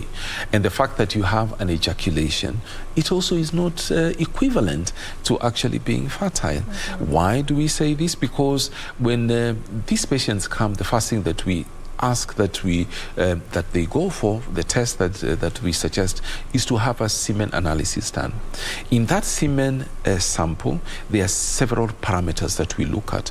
We look at the volume, we look at what you call the pH, to see whether the sperms, stick to each other, and then we look at the numbers, and we look at how those sperms swim, and even amongst those sperms, how many of them are normal. Now, in that ejaculate, is usually an ejaculate about 1.5 milliliters or slightly more. Most of the men give, let's say, 2 milliliters on average.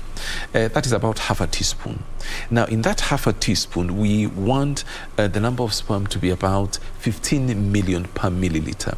So if it is, let's work with 30 million per milliliter, and there are 2 milliliters, so the total number of sperm in that ejaculate will be 60 million. Now, in that 60 million, the ones that swim well, what we call motility, we want that to be about 40%. And then out of that 60 million, we want the best, the ones that swim well, and they are normal. Normal in the sense that they have a head, they have what we call a neck piece, and they have a normal tail. We want that to be 4%. So 10% of 60 million will be 6 million. So 1% will be 600,000. So if we work with 4% of the 60 million, it's actually 2.4 million. The rest ni bure, as we say. But that is where the crux of the matter is. The fact that a gentleman has an ejaculate does not mean that he's okay. We need to look at that ejaculate. Sometimes there is no sperm at all in the ejaculate, and that is another myth, that when you ejaculate, then definitely you are okay. No, you could be ejaculating, but you're ejaculating only fluid, because remember there are two components in the semen sample. There are the sperms, which come from somewhere else, and then there is the seminal fluid, which actually gives, quote unquote, gives the nutrition and creates an environment for this sperm to come out and to be able to swim and to get where they are supposed to get to. If there is a blockage in the tubes where these sperms are supposed to pass through, the gentleman will have an ejaculate but no sperm. So ejaculation is not equal to fertility. That if you are young, you are 20-something, 28, 29, whatever, you will always be able to have an erection and have intercourse. It is not true. Sometimes there are issues, there are drugs that people take, there are accidents, there are medications, and so on. And then there's something else that we need to talk about. And this is about Ben 10s. Wanaitwa Ben 10s. Ama walikuwa wanaitwa Ben 10s. I don't know whether they're still called that way. They're still called that way. They're still called that way. Now, one of my senior colleagues, actually from urology, a urologist in this town, actually said he's noticed that there is a problem. And this problem is that these Ben 10s, if they cannot be able to do, quote unquote, the service that they are supposed to be doing, what do? They start taking the blue pill. After some time, the blue pill does not work. And if it doesn't work, these guys end up with erectile dysfunction. 27, 28, 29, you cannot have an erection. What do the sugar mummies do? They move on to another Ben 10. Umeacha kwenye mataa, you cannot have an erection, you have erectile dysfunction at 27, 28. You have a girlfriend, or you are supposed to be married, and you cannot be up to your task. A tragedy So you have issues, mental issues because of that. Your wife anakuangalia na kuuliza, what kind of man is this that I got married to? You know, and so on. And you, of course, having a baby naturally becomes a problem, etc. So there are a lot of issues that can come up to that. So the only thing I can say here with regards to age is that I don't want to be moralistic, but let us keep to our lanes. If you are in that age, please do the right thing. And hii mambo ya kutafuta sijui sugar mommy because they are going to give me quote unquote the life that I aim, it can actually backfire and backfire seriously. The other myth is about that once you've had a child, you will always have children. Not true as well, because we have issues of secondary infertility. In that you have a child or you have children and you're trying to have another one and there is a problem. And the problems can be myriad of them. You can have issues with blocked tube, you can have issues with fibroids, the man can have issues with low sperm count or poor quality of sperm and so on, even though you've had a child in the past or you had a pregnancy in the past. So that is also a myth which we should also, you should also throw away. Coming back to ladies, you know, ladies, we are very social. You talk to each other, you share information, and so on. Ukienda nyumbani, your aunties will say, hey, what is happening? Kwani bado hatujanini? Chukua, kuna kibuyu hapa. The mitishamba. Mitishamba, kuna dawa hapa. Uende ukunywe kikombe kimoja, kila siku mara mbili. First of all, we don't know what is in that mitishamba. We don't know what is the active ingredient. What is the quantity? And how does it work? What is the mechanism of action? We know how paracetamol works. We know how aspirin works. We know how all these medications work because first of all, we know the chemical structure. We know where the receptors are, what we call receptors, and so on. Lakini sasa ukipewa kibuyu, unaenda kunywa glasi moja, it becomes a challenge. And that is another myth. Herbal medicine, we don't have an issue with that. We can actually take it. However, let us try and be a little bit more scientific about it. There is also another myth that once you take some medications, it doesn't matter, age is not an issue. And we keep on talking about age is only a number. Yes, it is only a number. Tunakubaliana, age is only a number. But can you imagine a 50-year-old running a marathon and running like Eliud Kipchoge? Most probably not, because we cannot cheat biology. You can go and do plastic surgery, you can use medications, etc. But there are some things which you can actually not reverse. So when you say that age is just a number, yes, it is a number. It has its bottlenecks. Yes, you can still get pregnant at 45, 47, even 50, 54. You can, but not using your own eggs. That is something completely different. And we actually do that, and we do help, couples in that way. So there are other myths as well which need to be demystified. But these are some of the very basic and very common that are out there. Okay, right. Well put. I mean, you really sort of exhausted all the myths that are really out there. And people believe that if this is the case, then I need to be fatter. So if I'm not, then something is wrong with my village people. But well said. Before we get to the medical options that are available, I want you to address this question. If a lady is diagnosed with hyperthyroidism, can it interfere with her fertility? Very quickly, just explain to us what this condition is and whether or not it can interfere. First of all, hyper is when it is high. Thyroid comes from the gland. There is a thyroid gland which is right here, just in front of the voice box. A very important gland. Why? Because it produces a hormone called thyroid stimulating hormone. And the thyroid stimulating hormone works like, quote unquote, a manager of other hormones in the body. So if the thyroid stimulating hormone level is elevated or it's even low, it will affect the way the body behaves.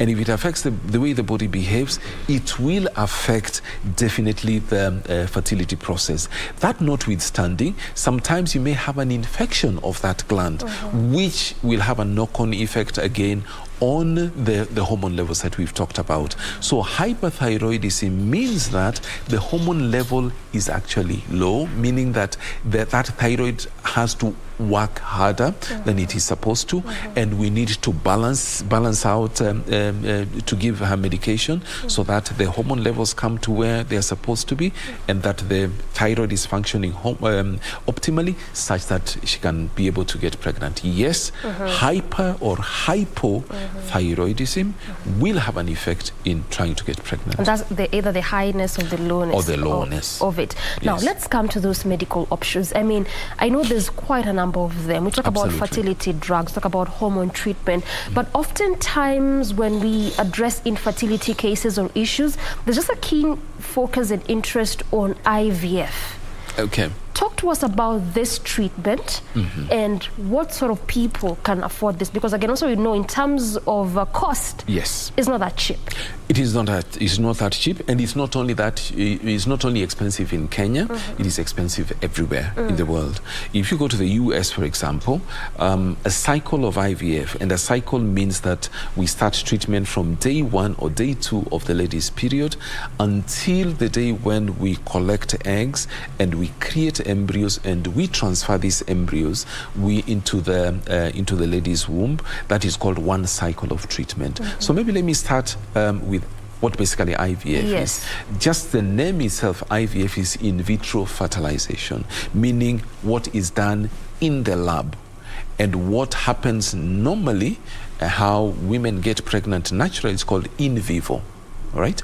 So now, in vitro, a little bit about history.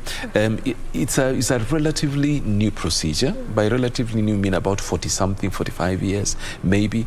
The first IVF baby, Louis Brown, was born in 1978. I think actually on July, I think 15th, 1978. From that time to now, I think we have about 7 million babies have been born through this process. The idea of IVF actually came about because there are women who have issues with blocked tubes. That was the original problem. How do we circumvent these blocked tubes, because the egg and the sperm cannot be able to meet in the tube? So this idea came up that we can actually stimulate these women by giving them medication. It can be tablets or it can be injections. These days when you do IVF, we do injections most of the time, though we can add tablets on top of that. And the idea is basically to get as many eggs out of the ovaries as possible. And this normally takes about 10 to 14 days of daily injections and then monitoring. We do a monitor of blood tests and scans every 5 days or so. And once the follicle, a follicle is what carries an egg. Once the follicles are ready, and by readiness we mean we want them to be around 18 to 20 millimeters in size, we take this patient to theater, we do egg collection. How do we do it? You know, every time we talk about theater, mnafikiri tunaenda kukata, sijui nini. No, in this case we don't cut anywhere. We do egg collection or egg pickup or harvesting, whichever term you want to use, through the vagina. And we use a long needle. We put the patient to sleep because it's a painful procedure. And then we go and actually puncture the follicles. The follicles, I remember I say this is what carries an egg, are full of fluid. And in that fluid, there is supposed to be an egg. So we puncture and aspirate. We get up all this fluid with those eggs in them. And we give this material to an embryologist. An embryologist is a scientist who works in the lab, a key person in this process of treatment of infertility. So the embryologist will look at the material that we've aspirated, and he or she will tell us, we know we have, let's say 15 eggs. And out of the 15 eggs, 12 of them are mature, because not all of them will be mature. All right? So once we have this number of eggs, the gentleman will give us a sample. Or if there are issues, we'll get a frozen sample.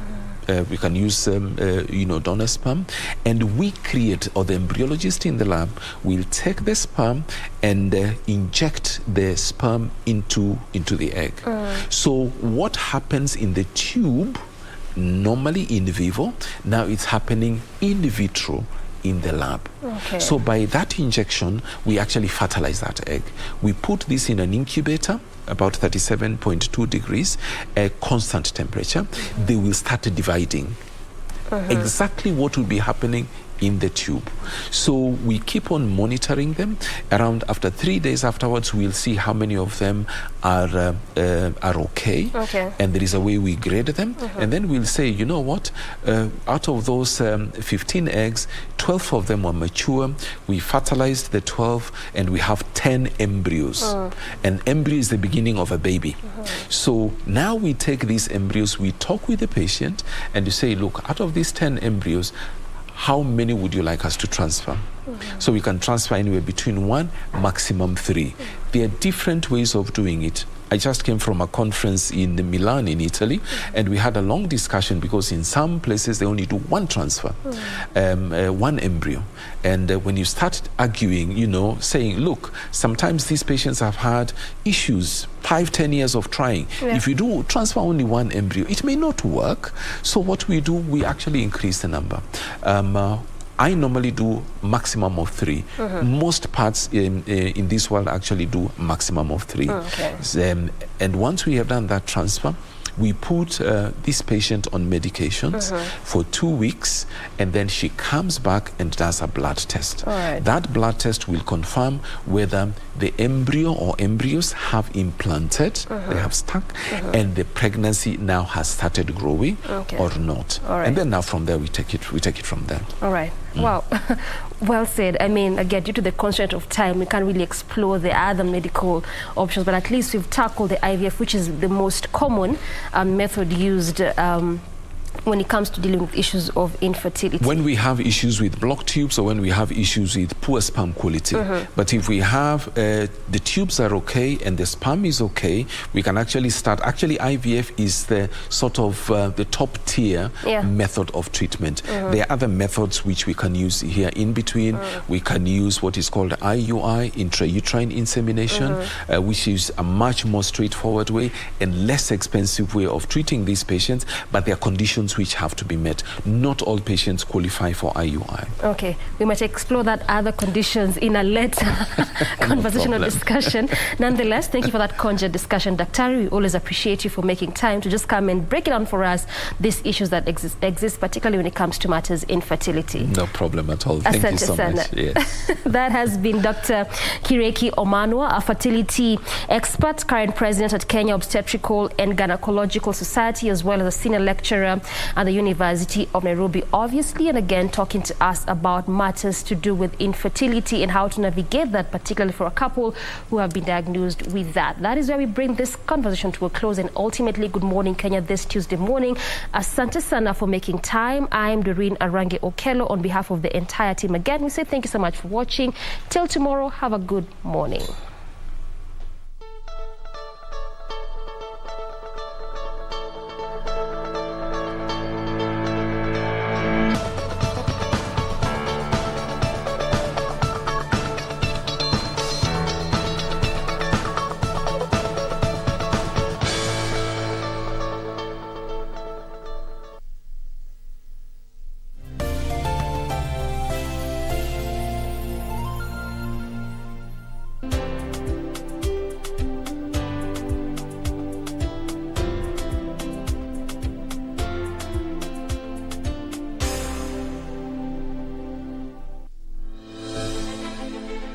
Are you an aspiring candidate in the upcoming general elections? Do you want your agenda and manifesto to reach your voters effectively? At KBC, we have the most comprehensive and credible online platform that has profiles of all prospective candidates. Log on to www.kbc.co.ke/2022 aspirants and let Kenyans know more about you, your past achievements, your manifesto, and your development agenda once you get elected to office. What's more, the website is easy to navigate. We will create your profile, post pictures and short videos with your campaign messages at affordable hosting fees. Log on to www.kbc.co.ke/2022 aspirants today and establish your brand authority as we lead towards the forthcoming general elections.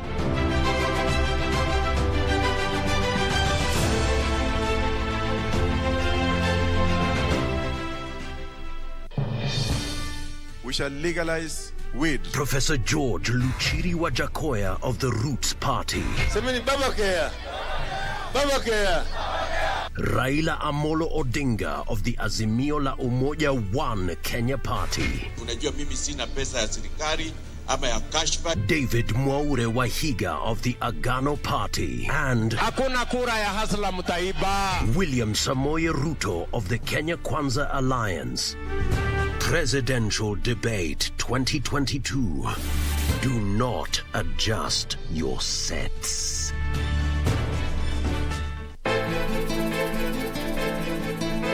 Mimi pia wewe hujamuona. Nasema unanishuku. Unanishuku tu kwa sababu gani? Unajua Leo, mimi nishaye kumsikia Maya mara kadhaa akisema kuwa wewe na Jack mnajuana. Siogopi bwana. Na wala hapa sijafukuzwa mimi. Analo linalomsumbua. Ukimuuliza atakwambia. Yaani hamwezi kufanya kazi kimya bila kusengenyana. Kama wewe msichana wako amekuacha, jipange na wache kusumbua watu.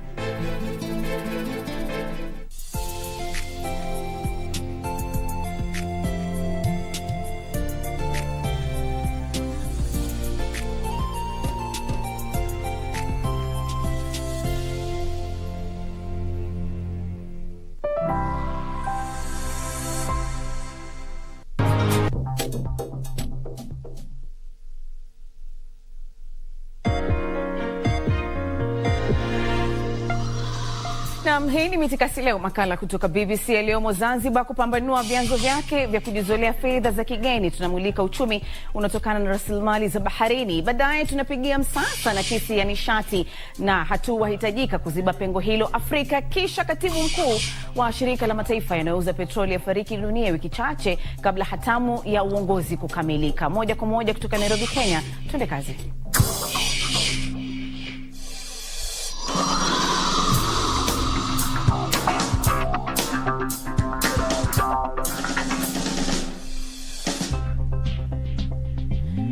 Dakta, na karibu kwa habari za makala yanayoangazia habari za biashara zinazokuhusu. Uchambuzi wa kina na mahojiano ni Teldines Mwashigari.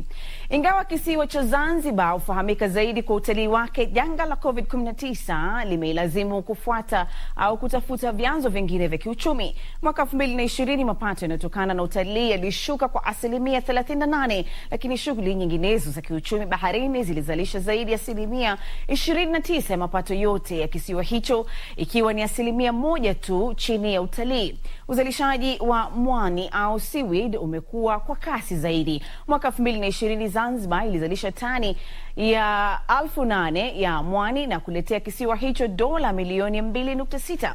Wataalamu pia wanasema nafasi ya kuongeza mapato bado ipo, kwani kila moja ya mwani huuzwa kwa dola senti 30, lakini iwapo imechakatwa basi bei yake itaongezeka maradufu. Kisiwa hicho kinaendelea kuwekeza katika sekta nyinginezo za uchumi wa baharini kama vile uvuvi, ufugaji wa majongoo baharini na shughuli nyinginezo ili kuongeza mapato yake. Mwanahabari wa BBC kitengo cha Swahili Roncliffe Odit amezungumza na makamu wa rais wa kwanza wa serikali ya mapinduzi Zanzibar, Othman Masoud Othman. Alianza kwa kumuuliza matukio kama vile janga la corona yameathiri vipi uchumi wa kisiwa hicho. Tumsikize. Sekta moja ambayo iliathirika mno kupita kiasi ni ya usafiri na usafirishaji wa anga, kwa sababu ndio ambayo ilikuwa ikihudumia kuleta na kuondoa watu ambao wanakuja Zanzibar. Sasa kusema kweli ilifika pahala ndege